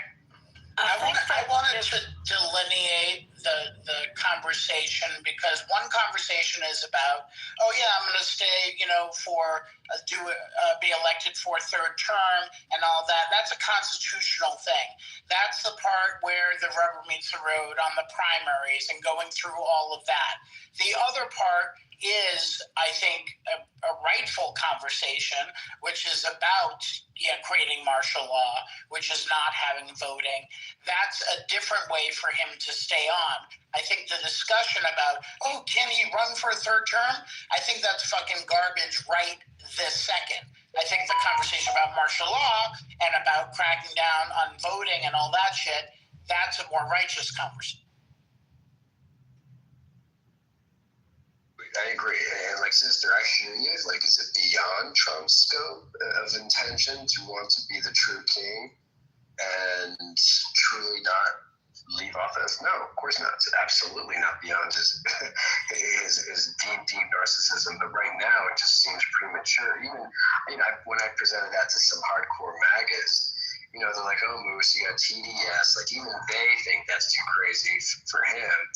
You know, I think, yes, like, keep doing the No Kings, but it seems premature now. I could see if he was really causing more of a ruckus, you know, in his third year, fourth year, but to say now, it's, you know, it's like then it's like they're gaslighting, right? It's like it's like we're falling into their trap. We're taking their bait. They're like, oh, Trump is just trolling you libtards again. So I think it's just a premature conversation, but it's 100%. I think it's Trump's wet dream, but I think it's premature to have that. Hey, Moose, I think the same way you're sounding now was probably the same way folks were sounding early 2024 when folks were talking about Project 25. But I saw this meter the other day that said it was accomplished 45 or 49% of everything that they listed in Project 2025. To Sister's point, I think just creating awareness and making people hysterical is actually a good thing at this point. Being hysterical would push you out to go out and vote. Let's say Trump even overcomes it and runs for a third term. It would show everybody would be prepared for it, and everybody would go out and do their best to pull out everybody to vote. So I think talking about it now is a good thing to do, but asking us what can we do, I think we're almost powerless. The most things we can do is go out and protest. I think was it JD that said it? We're not gonna go. Yeah, no, that yeah. Yeah, and Ben, I say we can all agree to disagree on this one. I'm with Ben. I think this is the same tone we had 2024. We'll just wait till they're hitting the streets and grabbing people off the streets. Well, we're here now. I think it's the same we had back in 2024. So I don't think it's necessarily driving hysteria to bring up the point that this man is clearly in the process of planning his third. I mean, what's the point of all these actions he's taking? What's the point? What's the point of all this stuff he's doing in the streets? What's the point of him driving out all these immigrants? What is the point? What is the point that we think, right? They're feeding one thing. They're feeding, they stole black jobs and we're paying all this money for them. But we all know that's bullshit. So if that's all bullshit, then what is the reason that he's doing all this stuff that he's doing? So I don't think it's a bad thing to talk about. It's not to drive hysteria. It's not to jump the boat. I understand. Let's focus on what's happening now. But shit, we said that before. Let's focus on what happened now. Then that shit comes quick. 3 years, unfortunately, is quick. And my thing is just the steps that he's taking now is in preparation for that. And maybe hysteria, but I'm not the one driving hysteria. The damn commander-in-chief is. All I'm saying is all the talking about it and why I'm saying it's hysteria is because it just gives everybody the thing of the, oh my God, oh my God, oh my God. And I just think a little less of that and a little more give a whole bunch of people and you say, look, this is what's going on. Let's get it moving.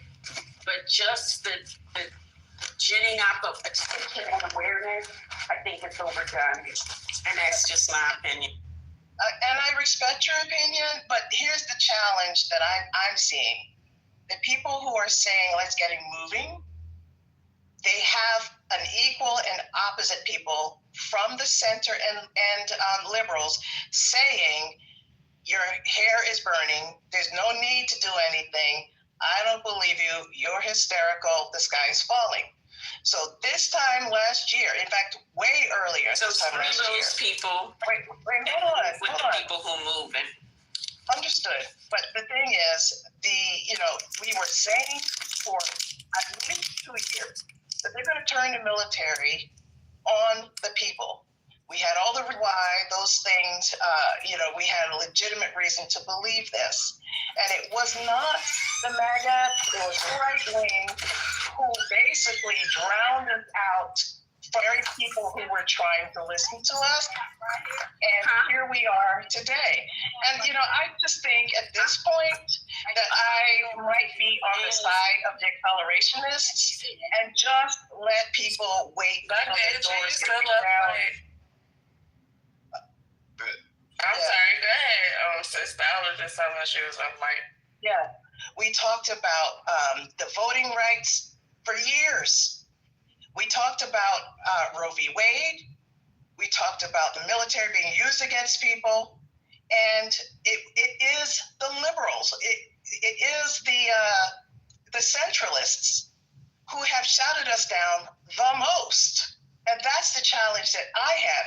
You can't even talk about strategy if people don't really believe there's a problem or that there is a legitimate threat. And so I don't give a flying fuck about people's anxiety. Go take a boost bar because you are in a situation where your rights are being stripped away. Yeah. That's how I see it. And that ain't right, because it's like, I told you, and look what happened. I told you, and look what happened. And turn off for people. You just gotta activate. And my only point is election, and it's not gonna work. It's just not gonna work. So you gotta move with the people who are moving, work with the people who are working, and hope that the groundswell is enough. Can you repeat the first part of what you And said? what I would respectfully like to ask is for people who don't agree to get out of our fucking way. Because honestly, you can't fight your own people. Who's in the way? Oh my God. I don't understand. You know what? The people who are naysaying and saying this is not real, because we're all talking to the same people. Well, why are you talking to them is my point. You know what? That's what I'm saying. I think y'all are saying the same thing. It's just that sister, you're at phase A, which would be awareness, and Dr. AG wants to be at phase B, which is execution or strategizing. Yeah, because if they don't believe, just leave them alone. I'm not interested in converting them. I'm not interested in convincing them. I'm interested in going with the people who are ready to fight the fight. Right? That's it. We can't waste time convincing people. Without the number, they're just going to shoot you down and make you an example. That's the problem. There it is. I'm sure that's how they did it in the civil rights movement too, until there was a groundswell and then people joined in. You can't wait for everybody. But that's just me. And that's just, we all have to make a decision how we gonna show up for this, to show up for this fight. And, the pulpit convincing people, that's just not my ministry. So let me ask y'all this. I heard a discussion. What are you guys suggesting as outside of voting and contacting our elected officials and protesting? What other options do we have to fight this? Yeah, so I mentioned earlier about general strikes, and those do take quite a bit of coordination. Usually you start with the labor unions. They're the ones who usually spearhead that type of thing. And I think the unions had a big part to play with the No Kings protest, if I remember correctly. There are other things as well, but the hour's late, because before, we could have headed this off of the path with just voting correctly, right? But we had to have been willing to have that conversation. But there's a statement that I like to say, and the best time to plant a tree was 20 years ago, but the second best time is today. And so at this point, the people who are noticing that their Medicaid and whatnot are in jeopardy should not only be contacting their reps, but planning to find ways of what they're going to do if they do lose their benefits, right? Speak to your doctor, speak to whoever to see what you're going to do for your own self and your own families. Work with your local community to make sure that your family's going to be straight. There are other things as well, like there are tax revolts for people who to make that kind of thing. But at this point, I'm kind of moving into accelerationist territory, because I don't really think that we're going to have any mass mass movement on the left without a lot of them feeling the pain. And I think they feel it if the Dems lose the House, because at that point, there's not going to be any holds barred on what these insane people can do. Now, do I want them to lose the House? Hell no. Absolutely not. But the fact of the matter is, in the last 4 years, there's been more than 400 laws passed to suppress the Black vote. And so the final nail in the coffin is what the SCOTUS is doing. And so whatever we can do to influence the SCOTUS, and I do think that although they are, in my opinion, bent on serving Trump, I still think that they fear the people enough to listen to what the people are saying. So I do think that the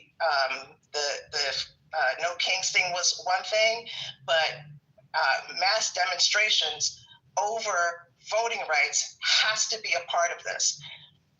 This is one of the reasons why, I often criticize the Dems, and I know a lot of Dems get mad at me at this, but my deal is there hasn't been an effective strategy put in place to protect the voting rights of Black people.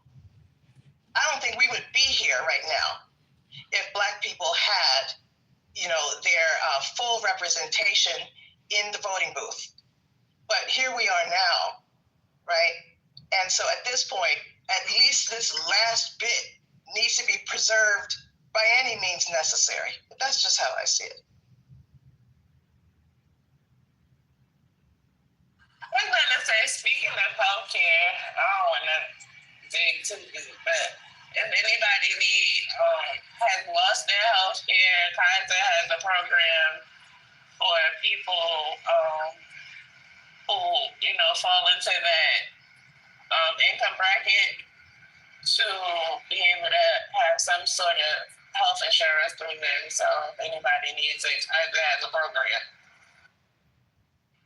Real quick, because Sister saying she felt like the No Kings protest was bullshit, right? I don't feel that way, and I want to say why, right? Because I was there, literally ground zero, right? When you see that many people out, and you see the way that people are moving in solidarity, and then you realize that it wasn't just my city, there were multiple cities. Now we know the strength and the numbers that are starting to feel the exact same way, and they're realizing that too. That there is a collective thought that's happening and people are moving in union and they're not doing it lawlessly. That's a powerful thing, whether you understand that or not, in my opinion, in my little opinion. I definitely think that makes a fucking difference. I really do. Tim and I was here, we went down to, anyway, we saw the community, the gathering, how just people blowing home. It was... And this is real. We Ruby Red over here, okay? For real. And Anchorage, 2,000 showed up downtown to Town Square. Now, the city of 300,000 people, that's not a lot, but that is a lot, right? But when you get this kind of momentum, you can have people who are like the farmers who lose shit, people who are not going to be fed. When you start to invite those people in, when those people see, hey, we're going through hell, but these people over here are like, look, we're not going to take this shit sitting down. You can start to build the momentum. And when that happens, shit changes. There's a whole new thing here. It's not going to be easy. The fight will not be easy. But if you think people are going to sit down and not be fed, not be able to go to the doctor, not get paid at work, if you think people are just going to sit down and I don't know what to tell you. It's not going to happen like that. People are not going to sit. We Americans are spoiled. Yes, we are. But when disruption reaches your front door and causes pain, people will come out. Trust and believe. And right now, the news is reporting that it's one of the largest single-day demonstrations in the history of the United States. That's significant. So, did y'all talk about how Trump retweeted them videos of him shitting on people? Yeah, we talked about it. Yeah.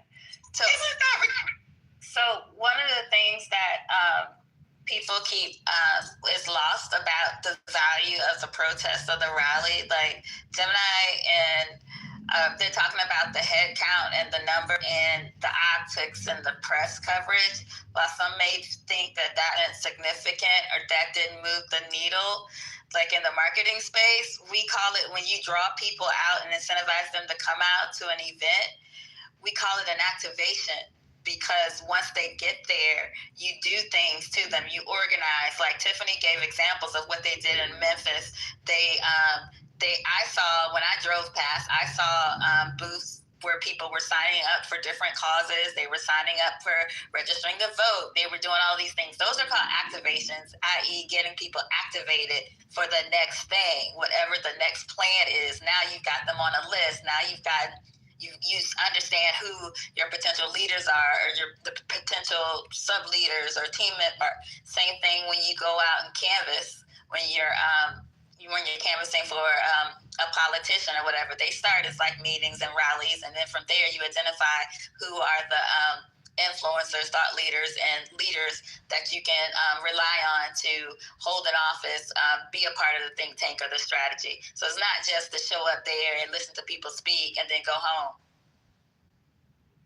I completely agree. And just in case anybody got it twisted, I was definitely not speaking against the protest. In fact, quite the opposite. I think it was a I didn't think you said that. Hey, Spirit. Sorry, Jesse, go ahead. No, I just want to tell Spirit. So, did you know you were mentioning not bringing up about the third term, but one of the main things that this rally was addressing was the fact that Trump wanted a third term. I mean, that's one of the main things of the No Kings protests. Yeah, I understand that, but the No Kings is literally no kings. And when I'm speaking about the third term, I'm speaking about the process of electing a president, in terms of, party against party and going through that whole process. I'm not him staying on. I'm saying that's a more imminent threat in my mind versus him trying to go around the Constitution to run for a third term. That's the hysteria part that I object to very specifically, and not the part where he wants to stay on to power. I guess for me, oh, sorry. Yeah, go ahead. No, go ahead. That's fine.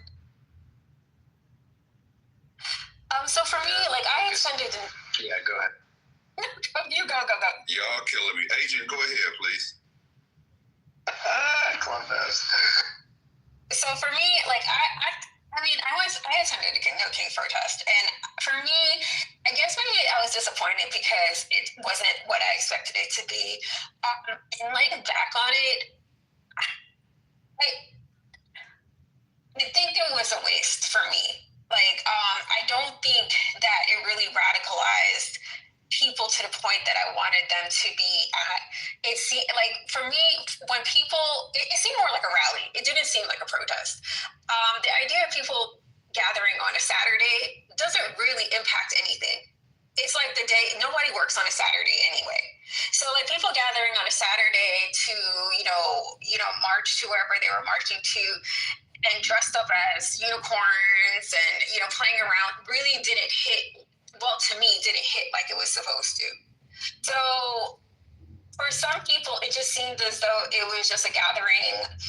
To me, the messaging wasn't very clear. I understand, they were saying no kings, but I think not addressing our whole institution, whereas it has given one person so much power, and not addressing the supporting entities that have given him all that power didn't sit well with me. Also, I just think the focus, I just don't think there was any clear focus. I like the idea of people getting together, but I think it would have been more impactful if people got together on a day that people had to take off, blocked roads, shut things down, and actually had an actual march, not a get together where people were dressed up and doing cartwheels and dressed up like unicorns. So that for me was why I was disappointed with the. So I have a question. Can I say something real quick? Just real quick. So in your city, do they have the Tuesday things where people do the sort of micro protest, and they may do it like on corners or in front of the political office, or do they have the indivisible mini protests in your city? Because the No Kings is sort of a culmination. It's not a single one-time thing. So yeah, it's done on a Saturday because people do have to work, and not everybody has the luxury of being able to take off of their job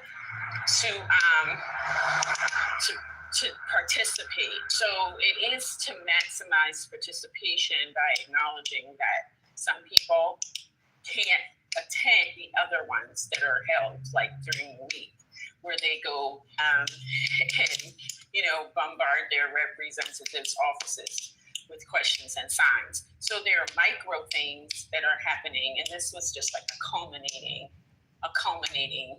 event. We do have micro protests that lead into, and I understand where you're coming from. And to someone who said, I didn't say it was worthless. I'm just saying it wasn't as impactful as I wanted it to be. I understand that people do have to work, but I just don't think, especially given the response that Trump gave, he basically posted an AI video of him taking a dump on protesters. But we can't be obsessed with what he's doing, though. It has to be like about the people. It doesn't have to be responsive or. I'm sorry. But I'm sorry, but isn't that I respect your opinion. I think, you're brilliant. But I think for me, just me personally, isn't that who we're trying to speak to? No. Isn't that who we were trying to have listen? No. I agree, though. I think we're not outraged enough at the response from Trump. I think we should be way more outraged. Exactly. But that wasn't I think y'all are missing it. Assuming that it was a protest, by your definition, I never had that expectation that it was going to be a protest. I felt like it was always going to be a rally or some type of organizing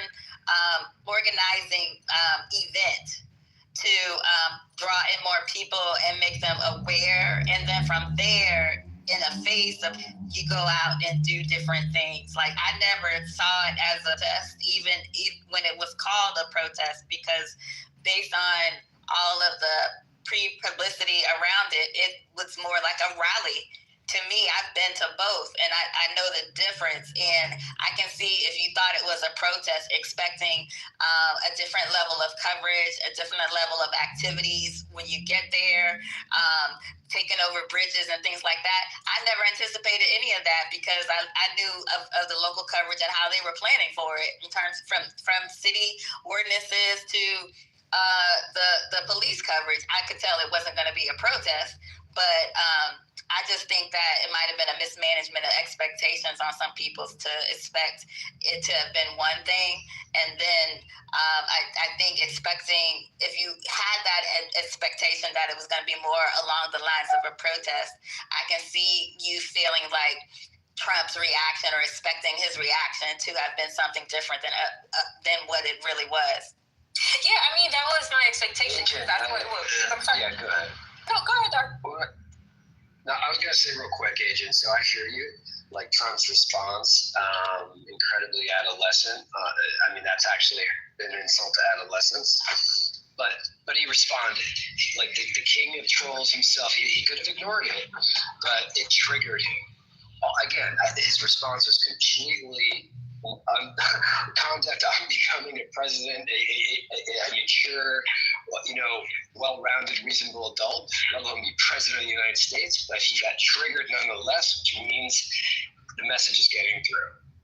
Yeah, but I think him being triggered and not seeing any consequences, he does that quite often. He does get triggered, right? But it's he doesn't change in the direction that we want him to change, right? So that's why I just think that his response is fuck y'all, and I'm just gonna make your lives worse, because you're not gonna do anything to me. You're not going to touch me. I'm untouchable. So I think I hear what you're saying, Janice, but it was marketed to me. right? And other people as if this was going to be an actual protest. And if it was a rally, of course I would have attended and my expectations would have been different, like you stated earlier. But, I think at this point where we're at as a nation, like, we need to have actual marches. We need to shut things down. And, I'm kind of, because I live in a city where we have protests quite often, I'm kind of tired of, petitioning and doing this. We need action. Hey, Agent, I think we got to be realistic with everything going on today, the way Trump is deploying military out there. Trump is literally just waiting for shoot, and he will shoot. And he's waiting for something to trigger something, So I think being realistic and asking people to go close down buildings or barricade buildings or disrupt things is just feeding into what Trump is today. Yeah, but I think that if we are organized, what we're going to do, I think certain things are avoidable. Don't get it twisted. I don't believe that, Trump is not going to, use the police force or the military. I mean, I was in New York during COVID. I was in New York during the BLM movement. We were out there. Yes, we were fighting. Yes, there was blood. Yes, it was messy, but we were very organized behind the scenes. And, we felt as if we accomplished something, that we were actually heard, because the response was that they were actually listening to us and they were being pushed in a direction that we wanted them to be pushed in. And so for me, I think at this point where we're at as a nation, I think this is too soft. The response from us is too soft. You just Wait a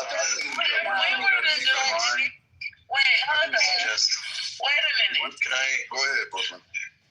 I'm just gonna say that we're facing the military invading our cities. I think that was actually the demonstration that was needed, because anything that was going to be cause any kind of violence or any kind of aggression, it would have gave him all the authority he needed in order to make his military cities a thing. So I think they went about it the right way, actually, and it was wonderful. I also was there in Atlanta, and it was a lot of people, and they did Johnny said, they were signing people up for voting and all kinds of different things, and I think it did what it was supposed to do. And Brooklyn, to your point, weeks before this event, like Mike Johnston, his minions, every GOP person that had a voice was out there calling it the Hate America rally. That these were a bunch of anarchists and communists that were just going to cause trouble. So they were expecting that we would disrupt, the folks that attended would disrupt something, cause a lot of chaos. And I think they were surprised at how calm and fun, I would say, and how jovial everybody was in this event. So they were looking for people to cause disruption. Then they'll be like, yeah, I told you this guy's hate America, this guy just... So, Agent, the point I'm trying to say is, I think they did a great job. The way I view this was creating awareness, and I think they created so much awareness that kind of put some panic in both Trump and the folks that worship him. And as far as the kind of thing is... What I was going to say earlier. Can I go quick? 1 second, bro. Brooklyn pretty much said what I was going to say earlier. If Trump wants to do martial law, but martial law is a lot harder to implement. But what's a lot easier for him to implement, and he's leaning towards, and he's verbalized this, so it's not me guessing. He's literally said this, is the Insurrection Act, right?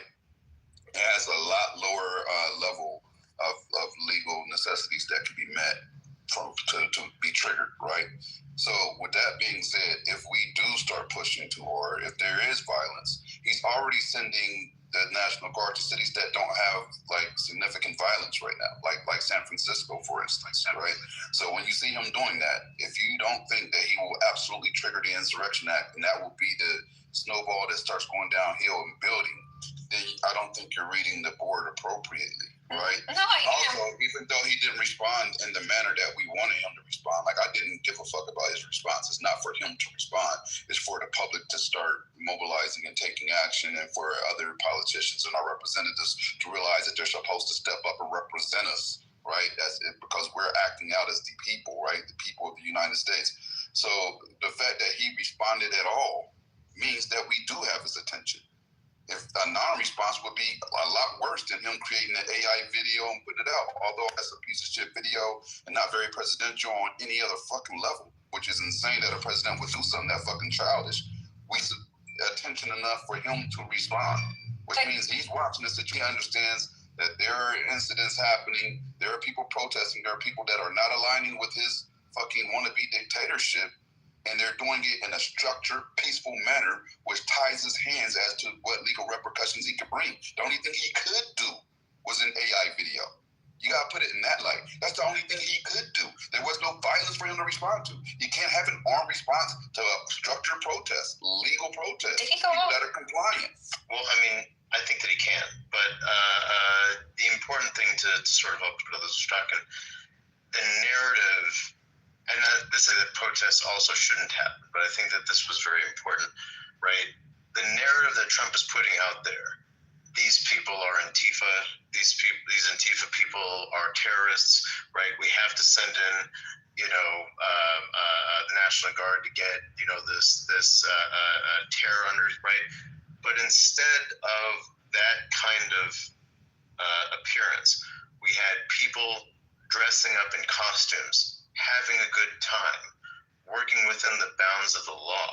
When judges are going to eventually be adjudicating on Trump sending whatever, because expecting Trump to change his behavior, I think, is a fool's errand, right?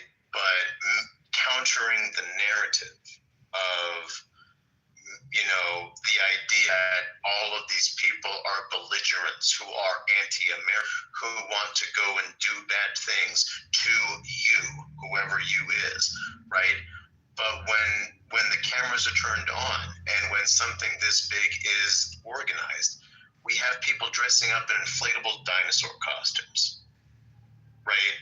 We have people dressing up in inflatable frog costumes.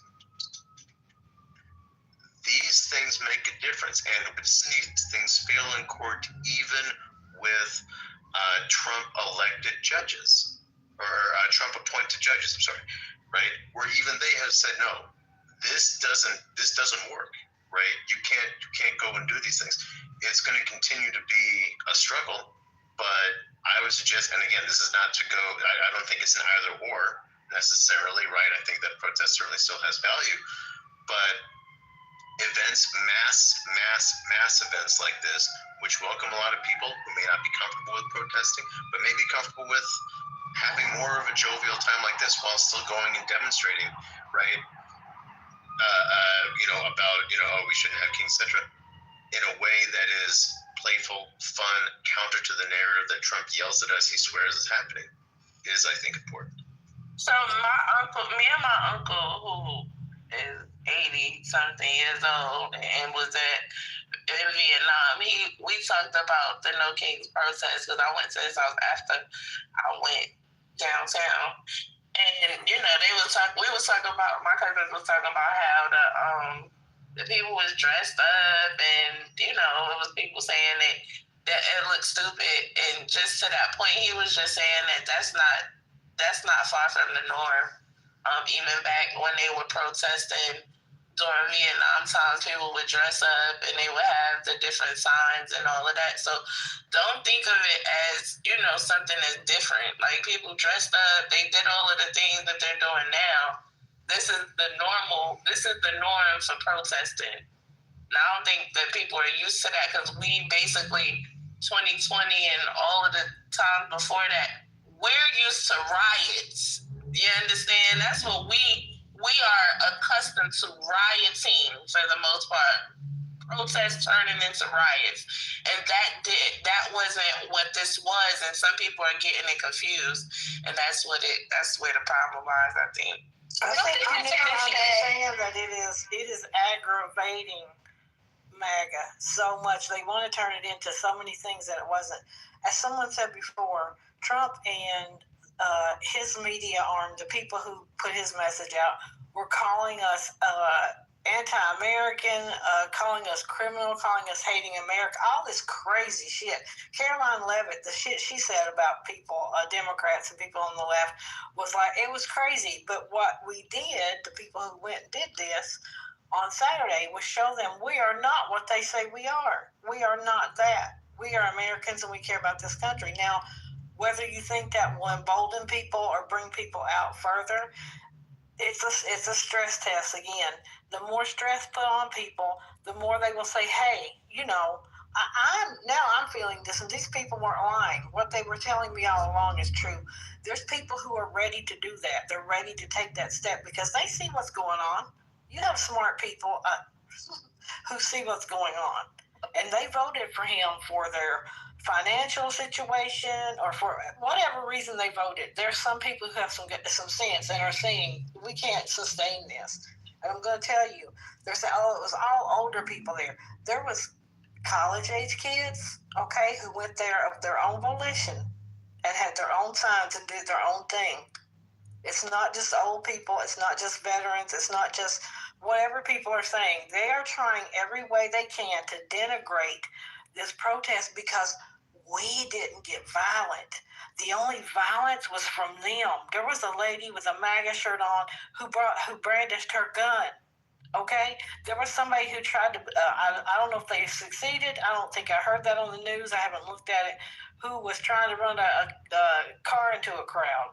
I think we would have heard of that. But anyway, there's story. There was 22 people arrested around the country. And that doesn't sound like a lot of it, but they were trying to instigate violence. They were trying to visit violence on people who were peacefully protesting, which is an American right. That's as American as apple pie. What we did over the weekend was patriotic. It was the height of patriotism. And they don't want us to have that. They want to say we're not American. I have a question. Well put. I have a question. I think you said, and I didn't want to get lost, that when you were comparing it to other events that you've gone to, you said something about, and then you all organized, I don't think you used privately, but it was basically like behind closed doors. And the points that I made initially about what I felt the rally was for was to draw out people of like mind to see who was energized, and using that as like a phase one, and then phase two, go into organizing and planning, and using that to identify the most easily activated to have some type of significant role. That is what I saw the rally as. I wanted to ask you, when you went to your local event, did you see people signing up for things? I did see people signing up for things, but at this point where we're at, I feel as though there's a lot of virtue signaling going on. I don't really think people are necessarily aligned with what the messaging was supposed to be, because to me it seemed a little bit disorganized on what the true purpose was. So that was another issue I took with it. I understand the excitement of seeing a lot of people thinking that, a lot of people rally together thinking that that are on a mission to accomplish something. But I mean, honestly, I guess maybe for me, it's just where we're at right now. I just think this is a little too soft. I'm going to be quite honest. But I do hear what you're saying. What would you like to have seen? What would you like to see differently? Like I said, I think people should have marched. People should have shut roads down. People should have made, people should have been in front of the White House. I think people should have been in front of their elected officials' homes, for their homes. Let me ask you this, because this might give me a better understanding. How close did you get to the center of downtown where they had the roads blocked off with the horses? I live downtown. They were pushing back. So you've seen the horses and you've seen them beating people back, right? What city are you talking about? Because we're in LA. We're in LA. I participate in a lot of protests. So we're in LA. But Agent, did you see the way they were pushing people back there in the street? Yeah, my thing is that I think we're overly concerned about the response from Trump. When Trump is going to respond to us either way. Like, we're sitting here saying that, it shows that we're peaceful people.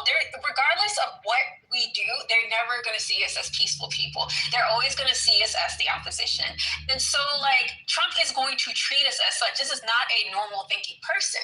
So, like, even when people talk about the Insurrection Act and all this other stuff, he is still going to stick the police on us. He is still going to utilize the military against us. So so to me, it doesn't really matter how Trump perceives us, how the right perceives us, because they always are going to see us as the opposition. Okay. Right, but I get what you're saying, right? Go ahead. Okay. What should happen versus what can happen is what we're talking about here, right? We would not have to need, like, the longer we wait to seriously address what's going on, just the more extreme the response has to be. And so I understand that you know how late the hour is, and you want a commensurate extreme response. The problem with that is most Americans are not where you are. They are not ready to get hit upside the head with a baton or see their grandma hit with bullets. They're not ready. And so we have to deal with the cards that are in our hand right now. And so it is, it's kind of like splitting the baby, but I do think for this reason, having a completely nonviolent rally, protest, whatever we want to call it, was an absolute win. Because there are people who didn't go, who now see that the people who are opposing this government are reasonable people. They would be more likely, in my opinion, to join them than if they saw folks, breaking windows, if you will. And so the temperature has not risen enough in the general population for what you're asking. It's risen enough for the people who are now being affected, right? The people whose doors are getting kicked down, they're ready, but there's not a lot of them. And if they get it, if we do this wrong, and the military, the National Guard, strikes them down with brutal force, that actually will have a quelling effect where people are going to sit down and allow them to put on those shackles. So it's a very thin needle to thread. But I'm saying this because I don't want you to think that, at least I am discounting your dissatisfaction with what was done. I'm just saying that it's, because of where we are right now, it's just not feasible. It wouldn't work. I don't think anyone is discounting how I feel. I think everyone on the stage, has been quite, respectful and responsive to what I'm saying, even though we don't agree on the way to handle the situation. So I'm not really upset with your feelings about it either. I just feel as though, for me, we're getting to a point where it's going to become too late.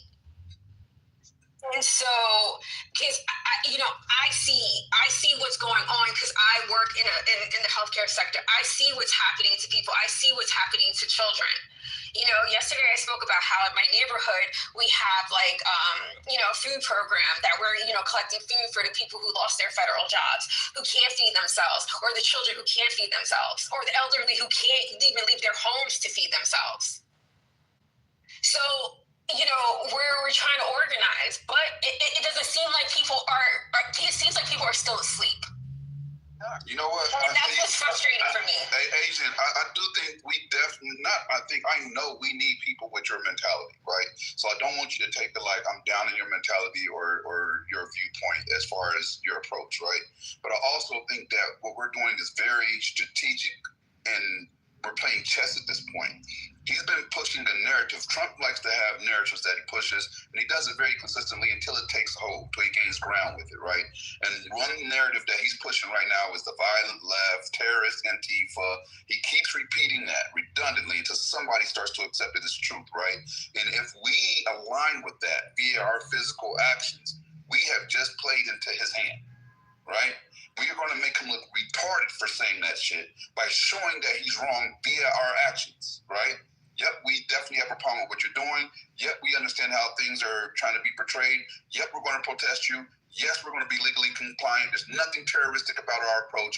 Everything we did was lawful American activity, justifiable, right? Which makes his actions unjustifiable.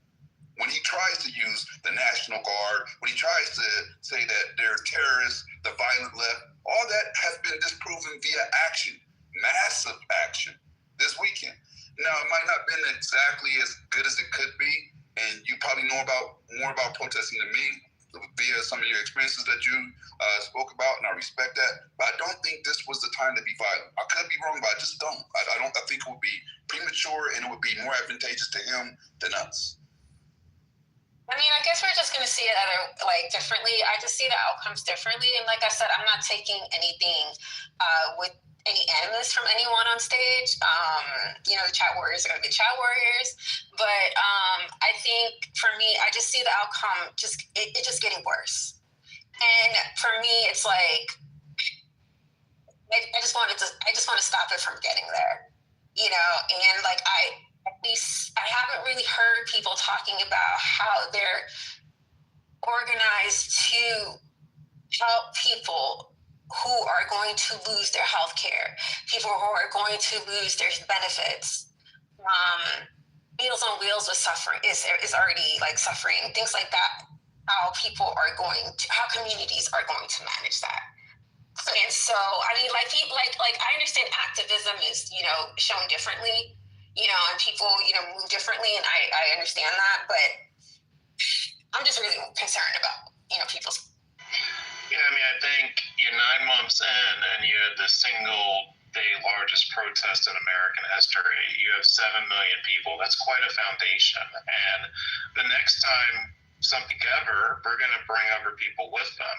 And you're going to get them to engage in the civil process. Like, to have that many people who took that sort of step, that's essentially the biggest army America's ever had. So it's actually really a big deal. I don't know if people are appreciating how phenomenal it is to pull that off. I agree, CEO. Great PTR, by the way. And yeah, I just want to echo too what Jim and I was saying. Kudos to you, Agent. 100% respect your passion and your fervor for wanting more disruption. But it really is the epitome of choose our battles right now. The last thing we want to do is literally just give Trump more fuel to the fire.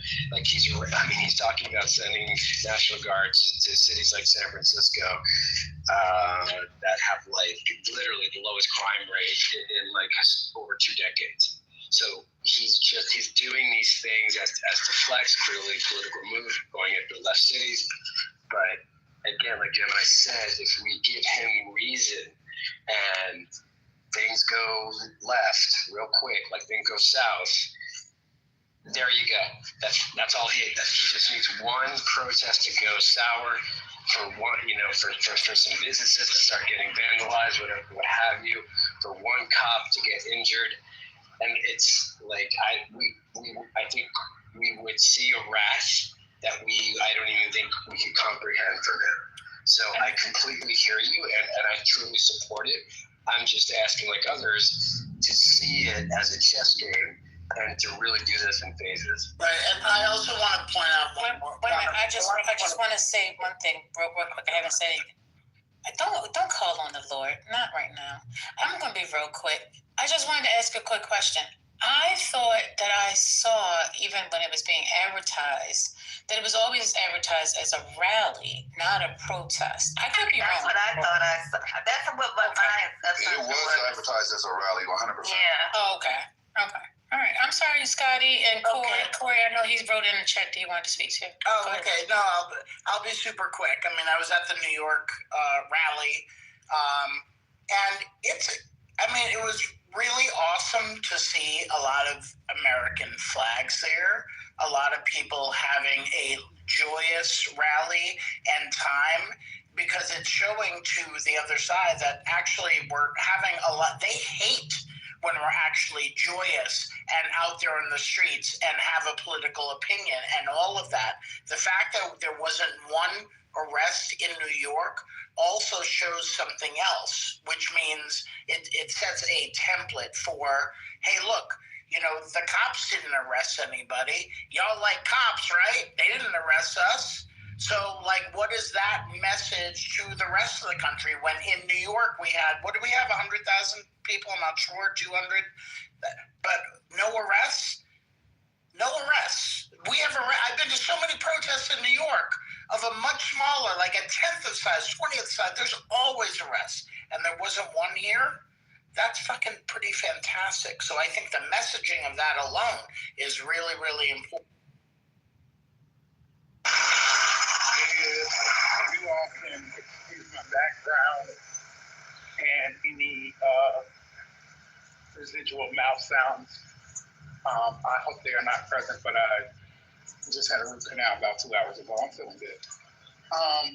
Agent, to your point about, you know, you want to prevent, or the idea of doing something to prevent these seemingly inevitable outcomes, people health care, people not being able to feed themselves, etc.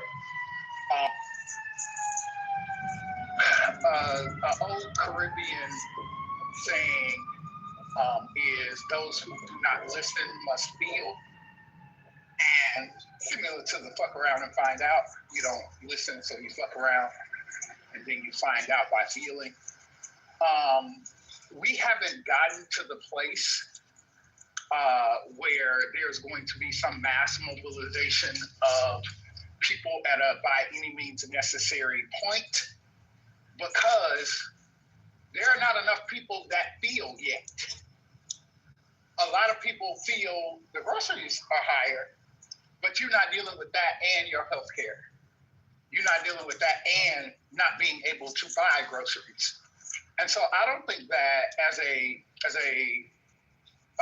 body politic across the country, we are feeling it enough for people to show up in ways that you or others might expect. One. Then there is the aspect of the 92% at all, and the at all including everybody else, is that a lot of us are not interested in showing up for shit, because all of these years, decades, elections of work that we've been doing, and y'all pissed on our efforts, whoever the proverbial y'all is. And so, excuse me, and so a cadre of men and other activists, organizers, etc., are biding their time, convalescing over their injuries, emotional, organizational, whatever, and just are not invested in showing up to save America at this time. Does that make sense?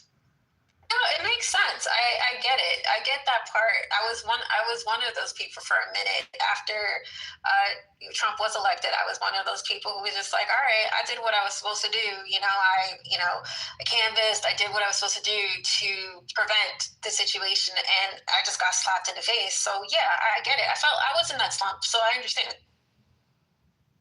Yeah, and I think now, I don't know that people are in a slump as much as people have just decided, have opted out, right?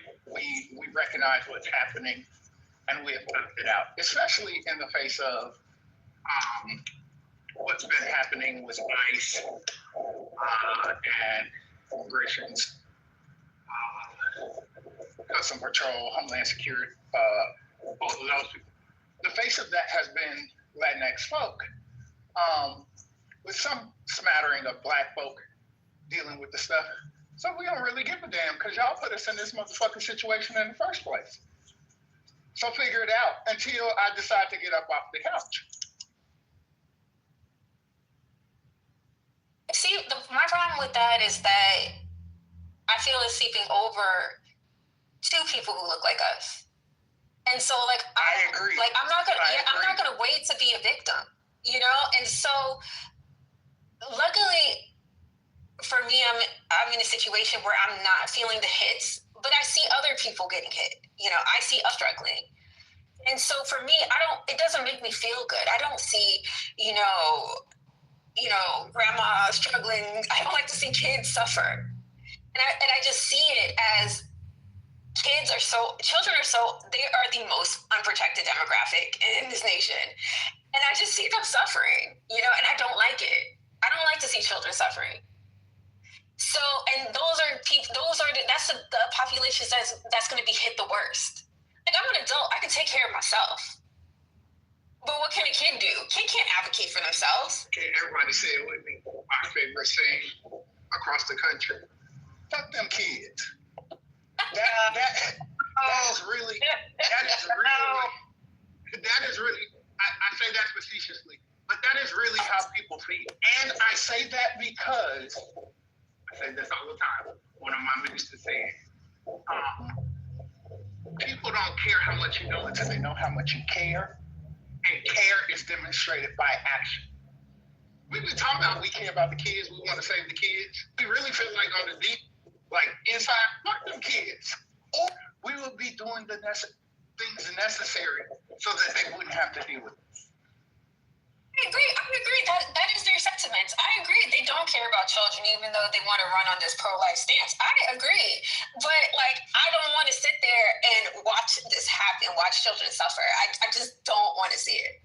You know, I don't want to be a part of this. You know, I want to be a part of the resistance. I want to be part of that's doing something completely opposite. And so, like, I just feel like people are still asleep. I think too many people are still sleeping. You didn't think that participating on Saturday was you being a part of the resistance? No, I'm not talking about me specifically. I'm talking about people who are not recognizing how deep we're in, right? Or like how messed up things are right now. People really think like, yeah, so that's what I'm speaking about.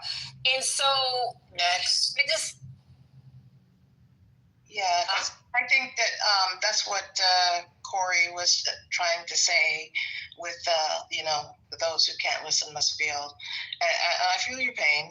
You know, when I told my family that I was leaving the USA, and I've been talking to them for years, they still had, you know, a raised eyebrow. And I said everything to them and more that I've said here. And I said, listen, you know I have a big mouth. And this mouth is going to get me in huge trouble if I hang around. And only like a month ago did they really get it. And this is my own flesh and blood family. So, I mean, I get what you're saying, but I don't really think that there's anything you can do about it. People are just going to have to feel it, honey. I'm really sorry. No, I know people are going to have to feel it. I'm just kind of disappointed. And as I'm walking, and thinking about this, to reflect honestly to you all about my own feelings, I ain't ready to spend my energy yet. Like, I'm working on stabilizing and fortifying community where it matters to me, so that when the time comes that I have to shift my efforts, those communities, those equities are prepared, protected, whatever the case. But I ain't all that revved up, charged up yet, because people who are in a position to do stuff, like the people that we elect, one way or another, they ain't doing enough. And I'd be damned if I'm about to burn all my goddamn energy before we get to the round where we got to really come out swinging. That's right. Because for some of us, this is the last statement I'm going to make for a little while, because for some of us, the fatigue is real. Like, we was doing this shit during the election, we was doing this shit before the election, we was doing this shit before the last administration, etc. So, you know, always being on and having to do the things. Come here, Ro. Sorry, y'all. Can be tiring. So sometimes, you know, our opt-out is preservation for a later round. Did y'all hear that Trump said the beautiful black women in Chicago want the National Guards there? They said that they want them to clean up the crime. Doesn't matter how they do it. They're just tired of it. They're wearing MAGA hats, he said. Yeah. Did y'all hear that? Yeah, Trump is great, but I'm not surprised. But were there really black women down there talking to That that? was old. Am I wrong? JD, they wearing MAGA hats out there a couple weeks ago. JD, What's that? they outside wearing, black women outside wearing He MAGA said hats. this 24 hours ago. He said the black women in Chicago are outside wearing MAGA hats. Nah. And said that these black beautiful women want the National Guards out there. Look, there is a group of people, there's a group of black people that are In Carter and them? they got all the propaganda from when the immigrants were put here. So yeah, there's a group that's strong black MAGA out here. There's no doubt about that.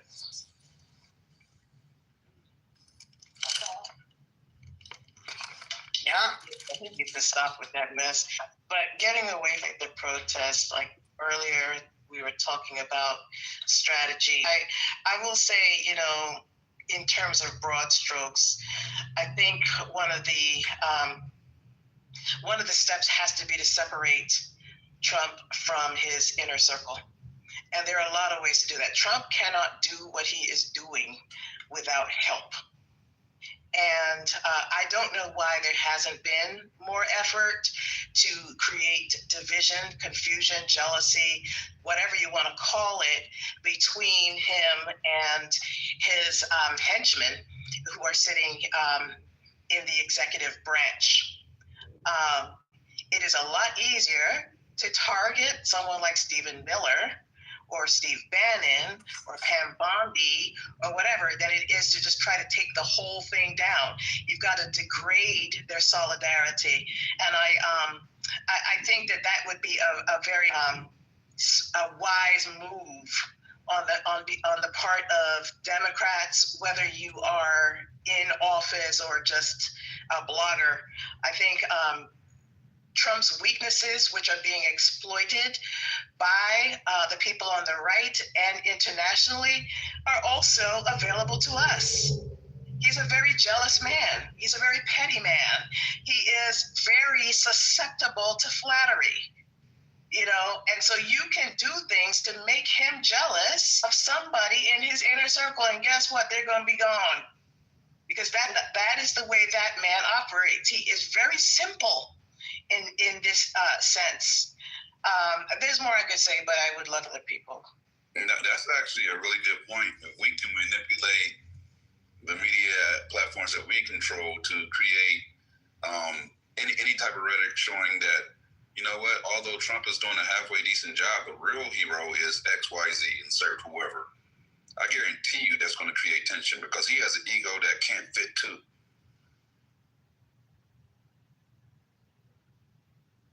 Just said he be pumping Marjorie Taylor up all the time. We probably should start, pumping these people up, act like we for them, especially if they seem like they are rooting in our way. Marjorie is for the health care. Huh? You don't want to pump. No, because she was the one that pushed through George Santos' pardon. So she's a piece of shit. We can say, oh, she was right here, and then be like, but she's still fucking white trash. That would be defeating the goals. That'd be counterproductive. He's not sneaky enough, y'all. I don't fucking care. I don't fucking care. He's fucking terrible on every fucking account. No, we don't like any of them, Spirit. We don't. This is all fake. We don't like any of them. It's just strategy. That's all. Fuck that hoe. Eric said it best. The enemy of my enemy is my friend. And I said that hoe ain't loyal. I don't trust her. I don't trust her either. Divide them. Use their own biases and their own prejudices against them. You know, you have all these powerful. I like that strategy the most so far, honestly. What kind of language is this y'all good church folks use and talk about fuck that hoe? Y'all need to save that for the heathens. Mute up, Brooklyn. Let us live. The church folks be cursing. That's the problem. They do. Yes, they do. That's the problem. They try to claim that everybody else is the hypocrite, but they be the ones that be cursing. I got a serious question for the church folks. Those of you that went to church yesterday, did any of your church musicians sneak in the instrumental How Does It Feel? Just wondering. You better stop. I used to love when they do stuff. Talking about D'Angelo's How Do You Feel? Yes. Yeah. You got a clip? When you say How Do You Feel, the first thing I think is Tupac. So. They could have leave it. You're my lady. Don't start it down like that. First of all, it's How Does It Feel? Y'all know what I meant. Yeah, church people don't get it right.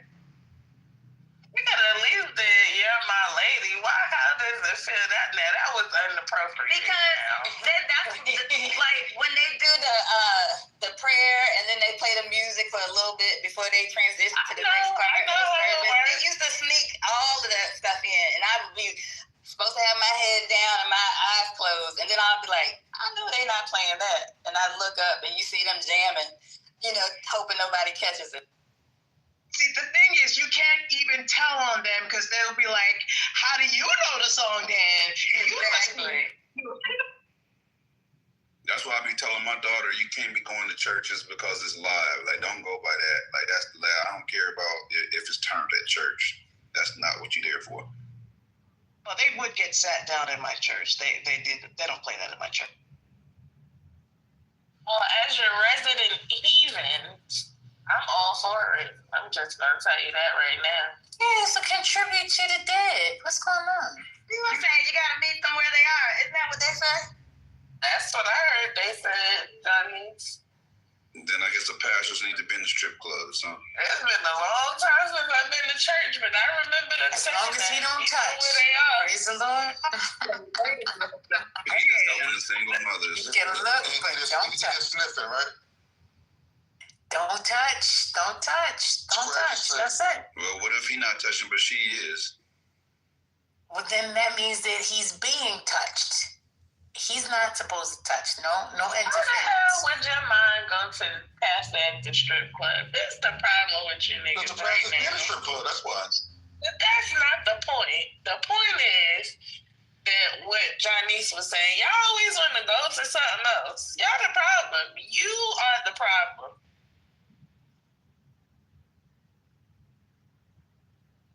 I just wanted to go on the Brooklyn rant. That's it.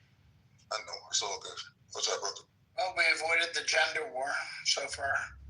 Gender war? We can get it popping now. Don't you threaten me with a good gender war. Don't you get it popping. Pastor Eric said he is not going to any club, let alone that one. Praise the Lord. He be up at Onyx. With his robe on? Exactly. Oh, Lord, you ain't right. He be rocking the robe up in there. You ain't right. Playboy. Well, Pastor, don't worry. I got you. I told the strippers that you gonna pray for them. That's all that's needed to know. The lady Strippers tied too. Absolutely do. They sure do. I know all my friends used to go straight to church after you. They talking ones. Dumb as you are. All my stripper hoe friends used to go right to church after they left the club on Saturday. See, that's what I'm talking about. Quinn out there witnessing at the strip clubs. It ain't for everybody, but we need people like that. I witnessed at the strip club. I really believe you, brother.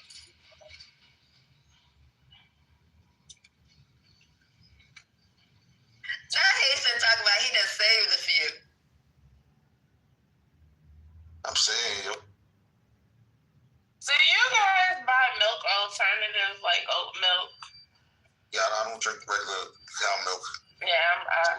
I've discovered that I'm fucking lactose intolerant all of a sudden. But so when y'all get like oat milk, because I like oat milk, do y'all get the flavor kind of like vanilla? Because I do the unsweetened, no sugar. Unsweetened. Okay, unsweetened, no sugar. Yeah, I mean unsweetened, no flavor. Yeah, that's about right.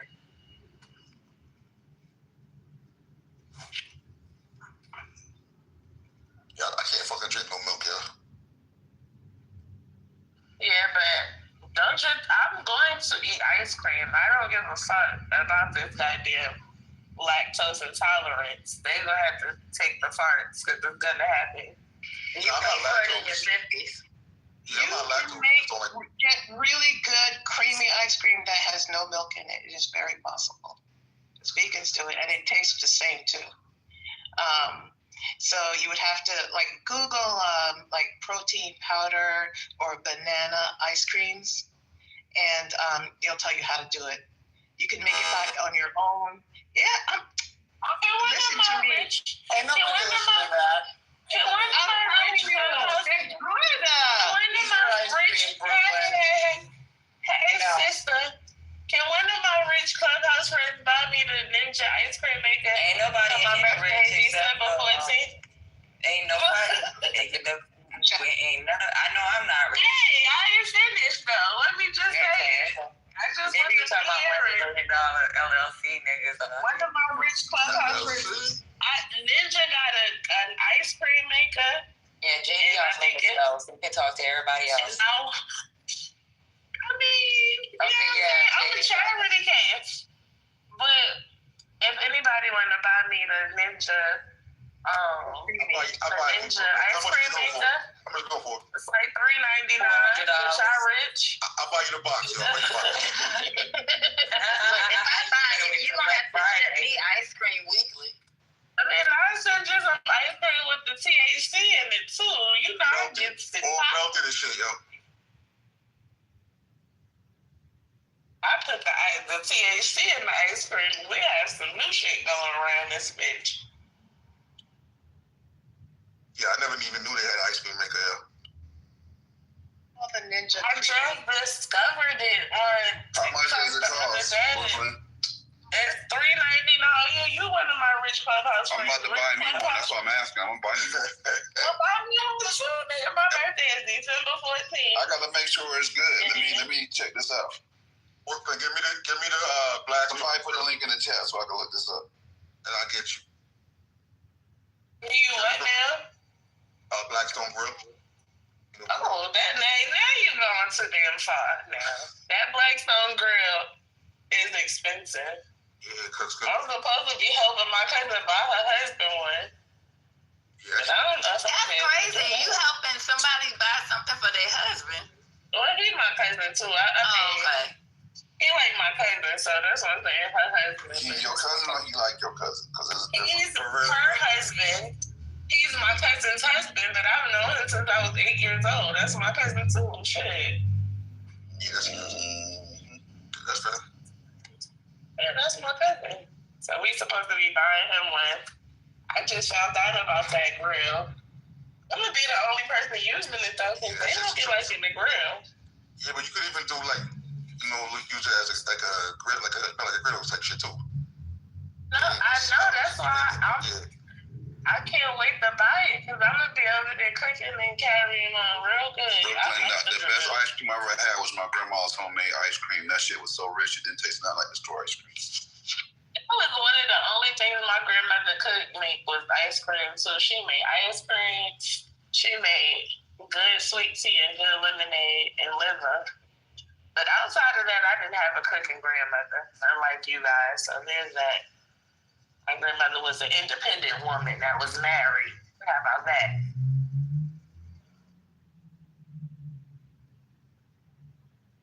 Don't say that. This I don't need a nigga society. I mean, she was married, but she was, you know what I'm saying? First millionaire in the family type shit. Oh, okay. Again, my granddaddy was a chef, so my grandmother didn't cook at all. At all. I just want to say I'm very upset with Johnny, so I can't get that song out of my head. Thanks. My bad. That was nasty. First lady about to be dancing to it on Instagram now. And that's another reason why, since we brought up the topic of gender wars, I just want to say that these gender role norms are not the norms for everybody. And I'm sick and tired of people saying that women are supposed to do certain things because I don't know those women. Okay? Thank you. Certain things like what? What they saying? Cook and clean and be barefoot and pregnant. I don't know them hoes that do that shit. Yeah, barefoot and pregnant is crazy. You fucked up. Yeah, and if you're into soft porn, there's a show. It's called Reasonable Doubt. It comes on Hulu. It's not soft porn. Soft porn. It is not soft porn, but it's really good though. It's a really good show. So she's talking about is it soft porn? You gotta be stopped. That is funny calling that soft porn. I just want to dedicate my PTR to Brooklyn. That's for you, my new PTR. Check it out. Mute up. Is anybody ready for some more of my non-breaking news? Absolutely. I love your breaking news, please. Go ahead, Sis. It is from 2 months ago, so just so you know. Christy Nome, my husband's boss, has been accused of posting fake video of black men threatening ICE agents on her X account.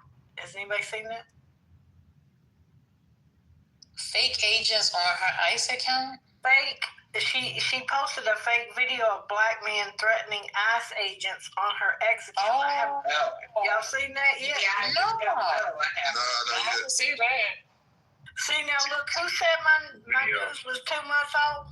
Who said that? I didn't say 2 months old. I said just don't give us anything that's a month old. Okay, yes. That person's crazy. Everybody, because she came out the room and came in after we already said it. April, did she post a video with the agent that was driving drunk with his kids in the car also? She probably didn't, but I saw that. These are all fake? Oh, yeah, I saw that. This one's real. The ICE agent that was driving drunk is real, but I'm going to put the link to this so y'all can see it for yourself. Hey, first lady, you see the ICE agent that was driving drunk? Child, no. And it was in Florida, so it was beautiful because one of the officers on the scene was Haitian. Well, how did they get it on camera? He got caught because he got a camera on his car and probably a camera. Maybe I should say who released it, because it seemed like they would have kept that. They're public. Yeah, all you gotta do is do it for you. You can get them. You go to the YouTube channel and see them that be playing that shit. That's what they do. Yeah, you get it for you, and then you do whatever you want to do with it. So anyway, the first was a white officer, and the second officer that came was a black cop. Y'all gotta stop falling from the sky for real. He goes, are you Haitian? And he said that to him. He goes, where you from?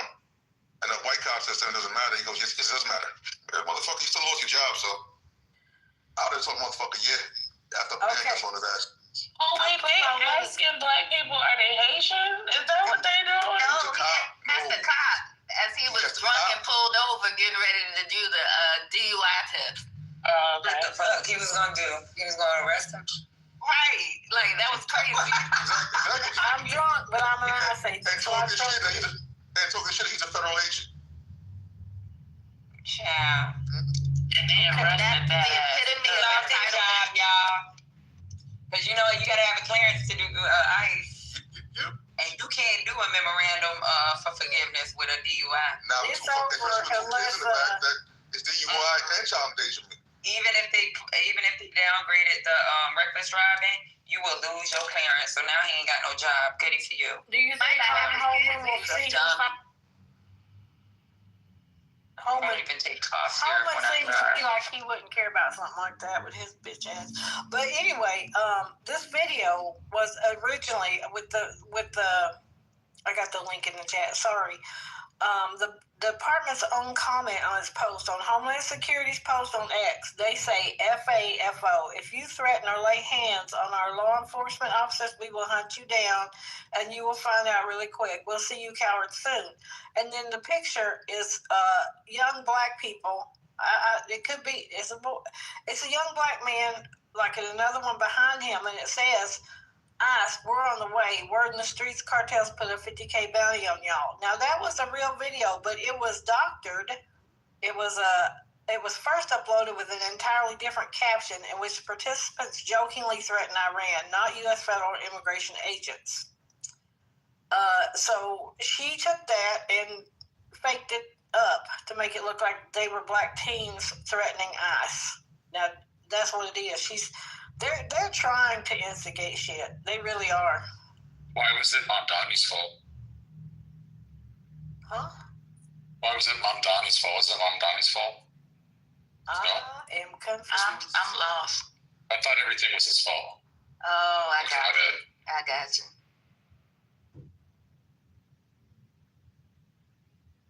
So why Kristi Noem trying to target black teens? Has he said anything? Has he addressed it? Eric Swalwell told her to take that shit down, but I don't know if she's taking it down yet. Let me see. Eric Swalwell said, Kristi, read this tweet in all caps or answer for it in Congress. It's fake. You're the queen of photoshopping.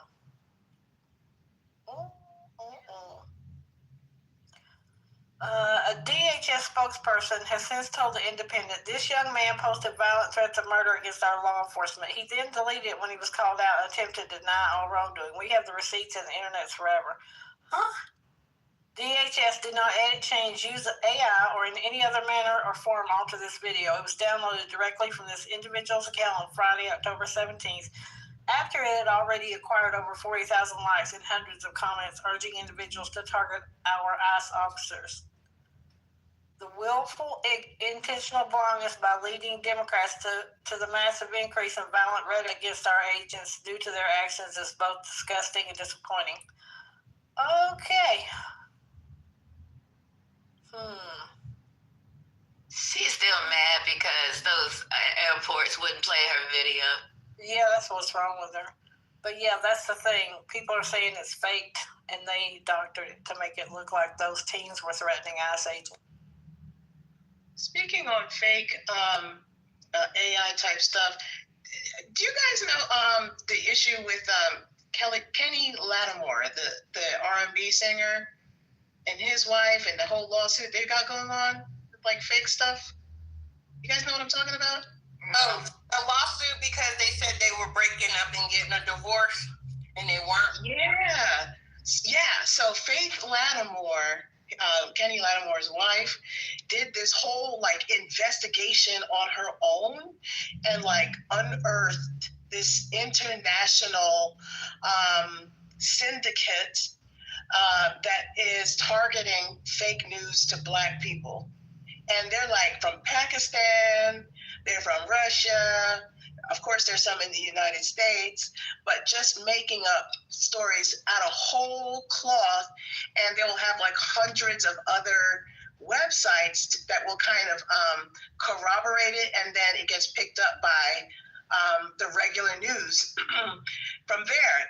And I just found it really fascinating. She put a YouTube video out there. She does not play. I don't know if she's an actual judge, but somehow people are calling her Judge Faye. But it all started when earlier this year. Judge Faye. Oh, okay. Yeah, I didn't know that. But so apparently she's just a tip of the iceberg because they're just like celebrities.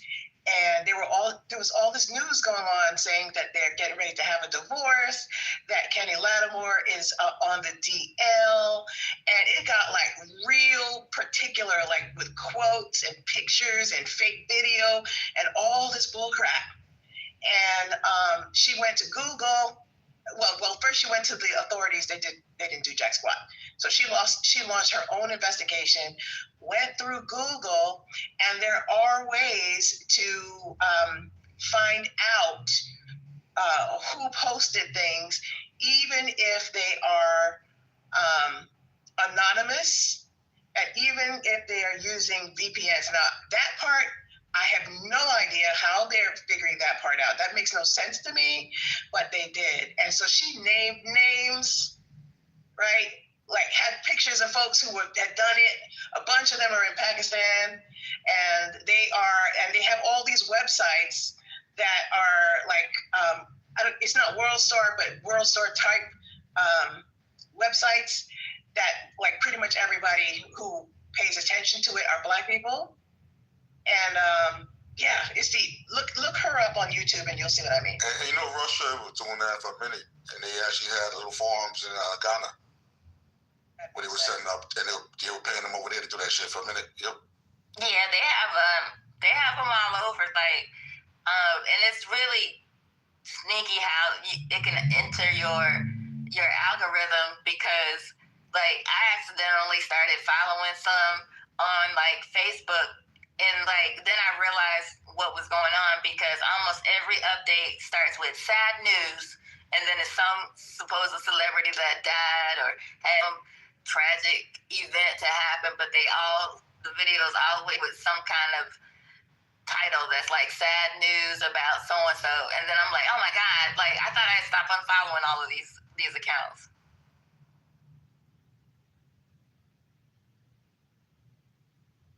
Yep, Empress Ronnie, that is the video that I saw yesterday. I went down a whole rabbit hole, but she does not play. I would not mess with that woman.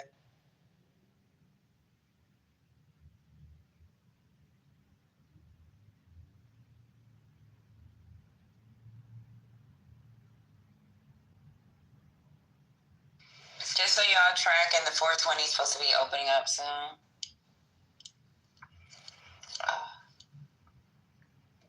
This room's been open up since 6:30 this morning. I'm just trying to keep. But what's the 420? Wait a minute, Trent never came in to give his rebuttal to the New Jersey story. Thank God. He was here earlier on stage, but I left him. Did you guys talk about the shooter that was averted at the Atlanta airport today? I don't recall them speaking on it. I was asleep. However, I did put it in the chat earlier.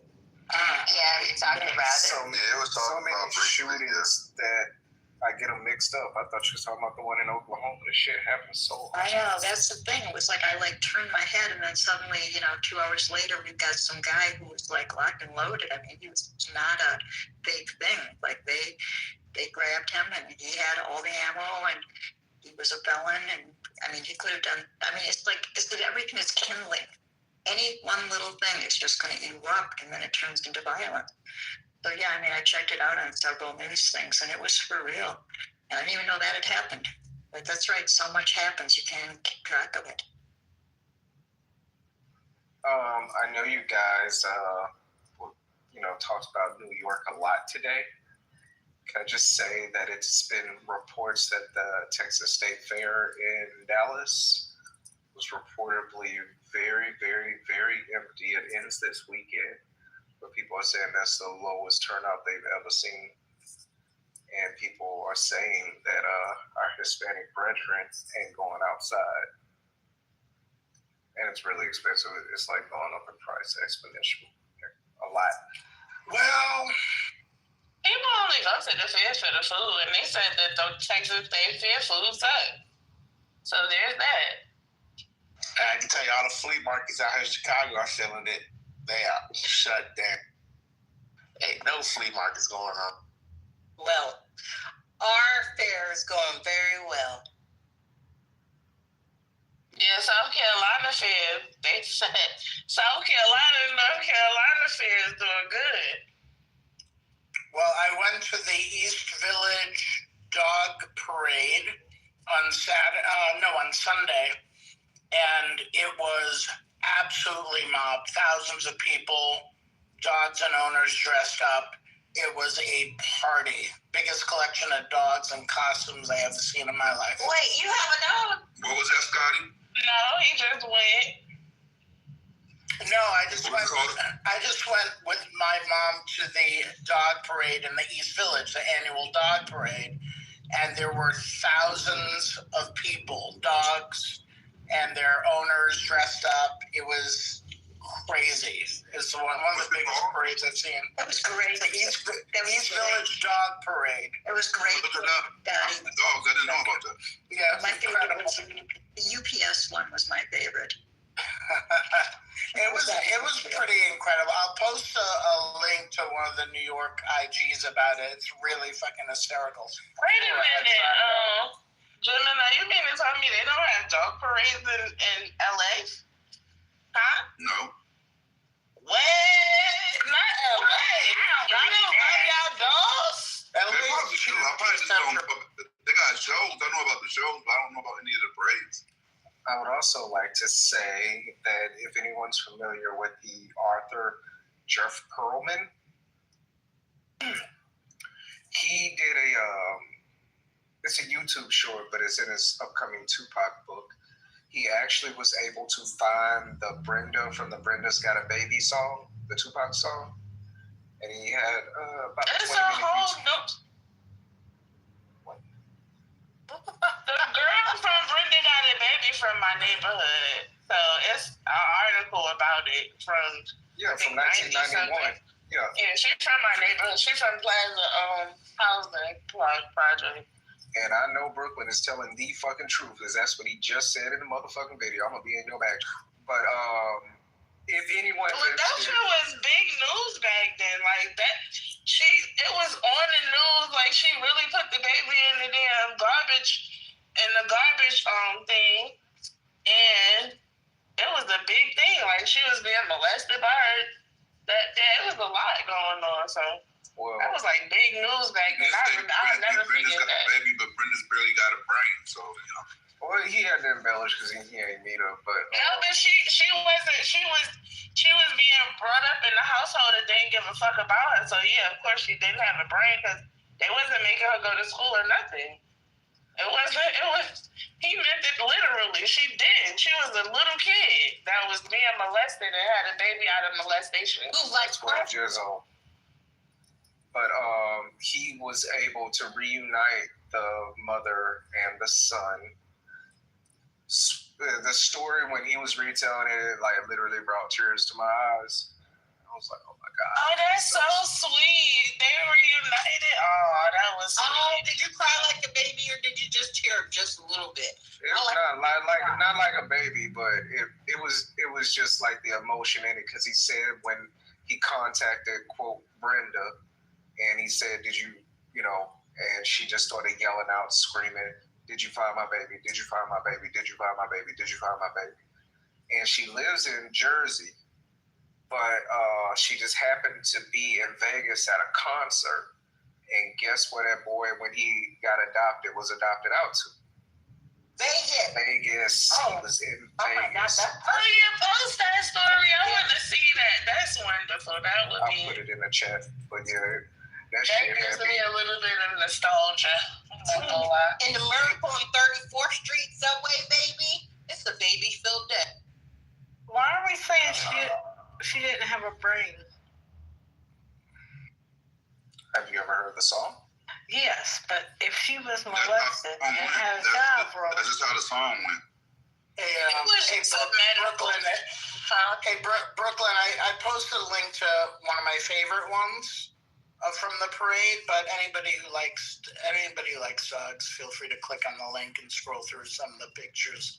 It's pretty funny. It may make you smile, and I apologize for that.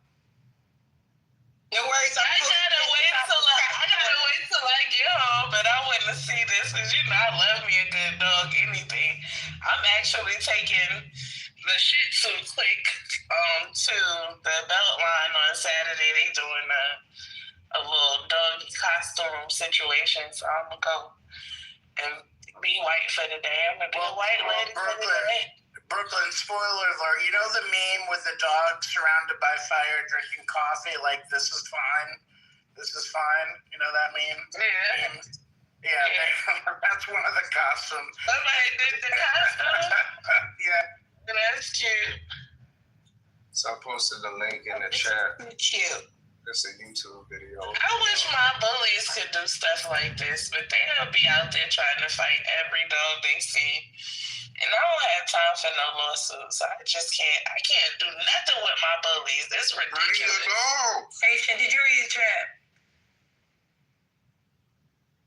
Which one, Telegram? Yeah. Hold on, let me look at it real quick.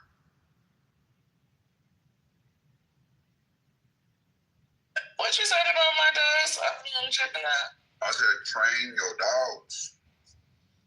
Oh, got time for that. They train.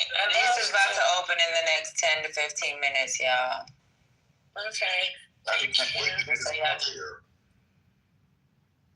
What you said? Yeah, what's back on my track? I don't understand what it's supposed to be. When you go, just go. So we can share it. Because she puts it in the chat. Okay, I got you. Okay. Don't come back. Okay. I like the little Jesus dog. Wait a minute, Gemini, what did you say? What happened? What did you say, Gemini? About what? Which part? I asked a couple things. You said you can't wait to do what? Oh, I said probably can't wait to get us out of here.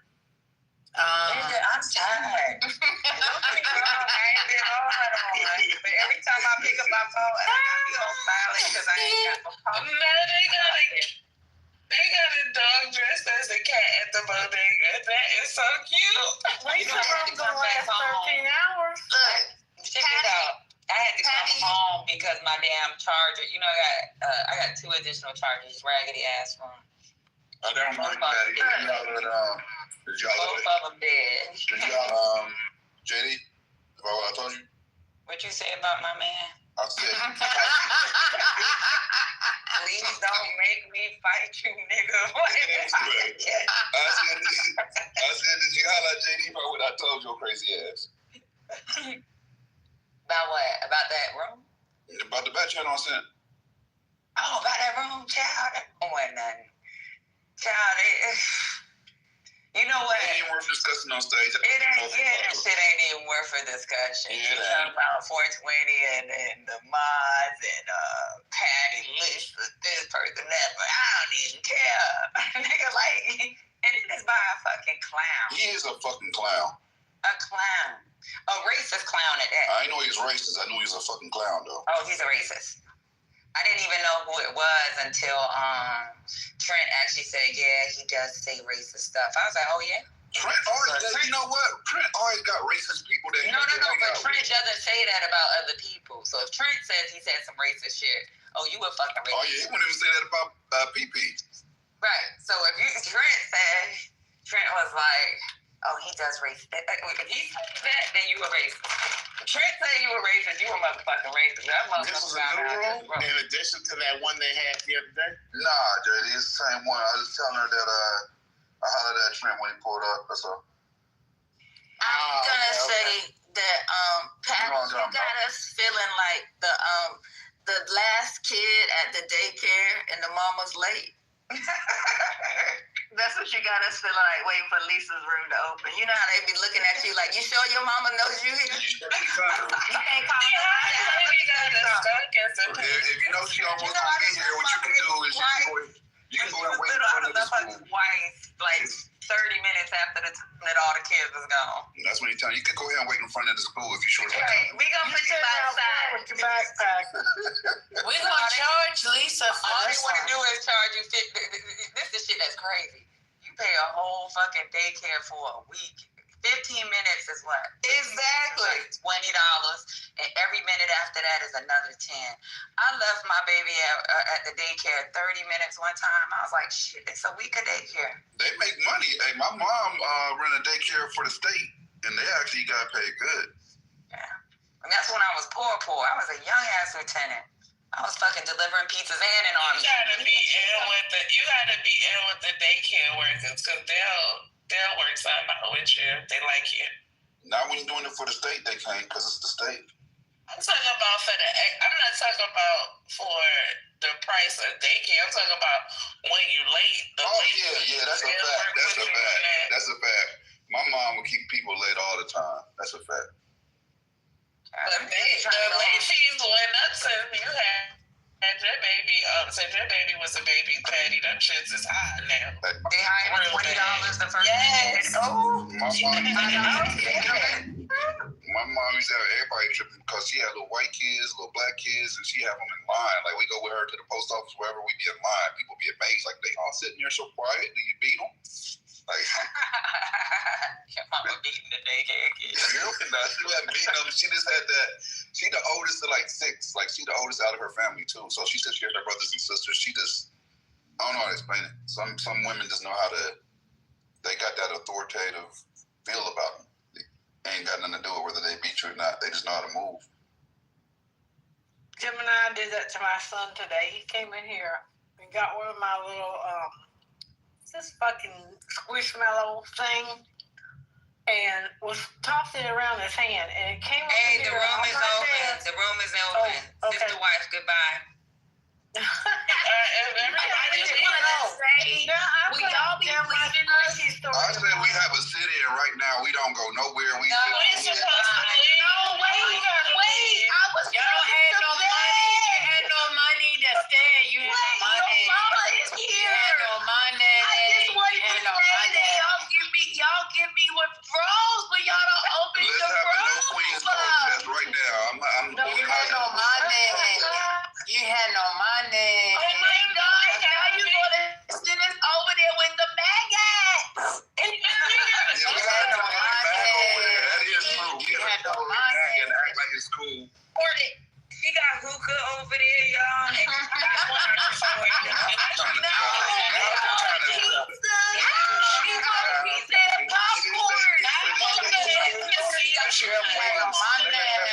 with the freeze cup. That's what Why don't y'all put your cash app up? Put your cash app up. I pay the daycare lady. Now we got to be on record and know it's going to go on YouTube at some point. I know. I don't like the replays. Y'all stay in here. Put your cash app up. I'll give y'all a dub to say. Doug, get you 15 minutes. Doug, Shit. Mama said, put your cash app up. Mommy daycare is done, y'all. Let's educate them. Hey, I'm bad. Not tonight. Not tonight. My culture. Wait, I'm gonna play this song. Y'all got so much time and y'all got to go. I love y'all, but me and Lady have been up all day. We really have. You should just make me a mod. I'm opening up an after party. Oh yeah, you can open it. So what's his name got fucking access? So he can open up the after party, y'all. Just make me a mod and I'll make sure I'm with these people. Okay, never mind. You got Get out of here.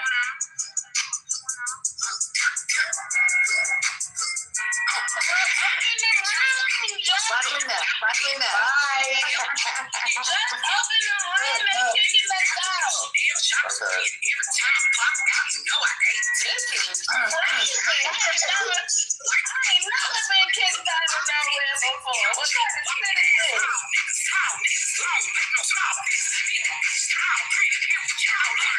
That's my favorite law. It's Friday. Let's take it out. Because I'm a straight law.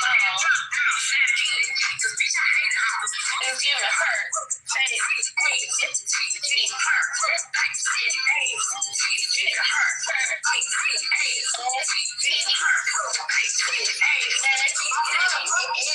That's why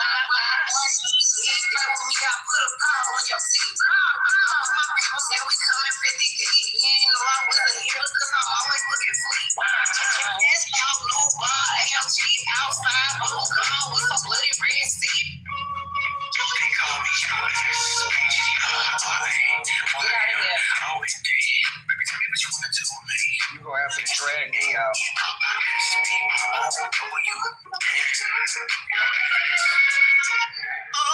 Call from Chris saying that he wanna do another remix. He done already took my hit. They made another hit, ain't that a bitch? But I said, okay. Get out. Goodbye, Roslyn. You gotta drag me out this motherfucker. We got to boom this bitch.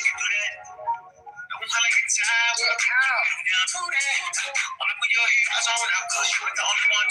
link is at the top. So, go next door. Y'all done ate all our food. We got somebody coming to do the carpet. Some of y'all didn't know how to take your fucking shoes off. Y'all came stomping on our couch, stomping on the fucking floor. It's time to go. Get out. Gemini, bye.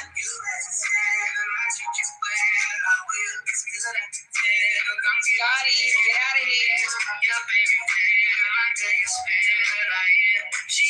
I can find my jacket.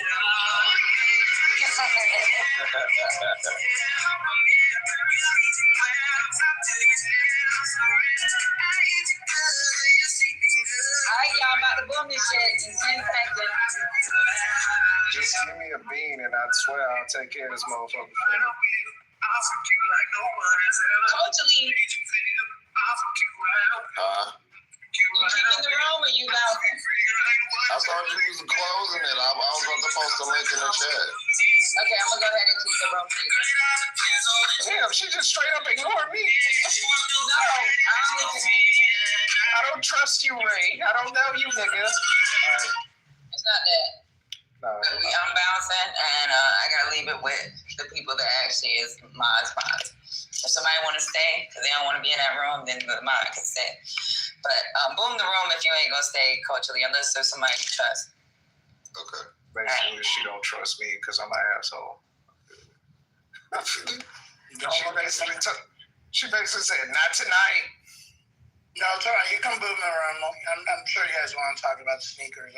I'm about to put a link in the chat. Y'all can go over there. Crash Cows? Yeah, and I'm gonna boom the room once you go over there. Oh, good call. So I should change my PTR to that, huh? Yeah, hit the link. I put it in the chat. Y'all go to that link because I'm about to close this room. Yes, sir. In 5, 4, 3, 2, and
Are you okay? You couldn't be on the side.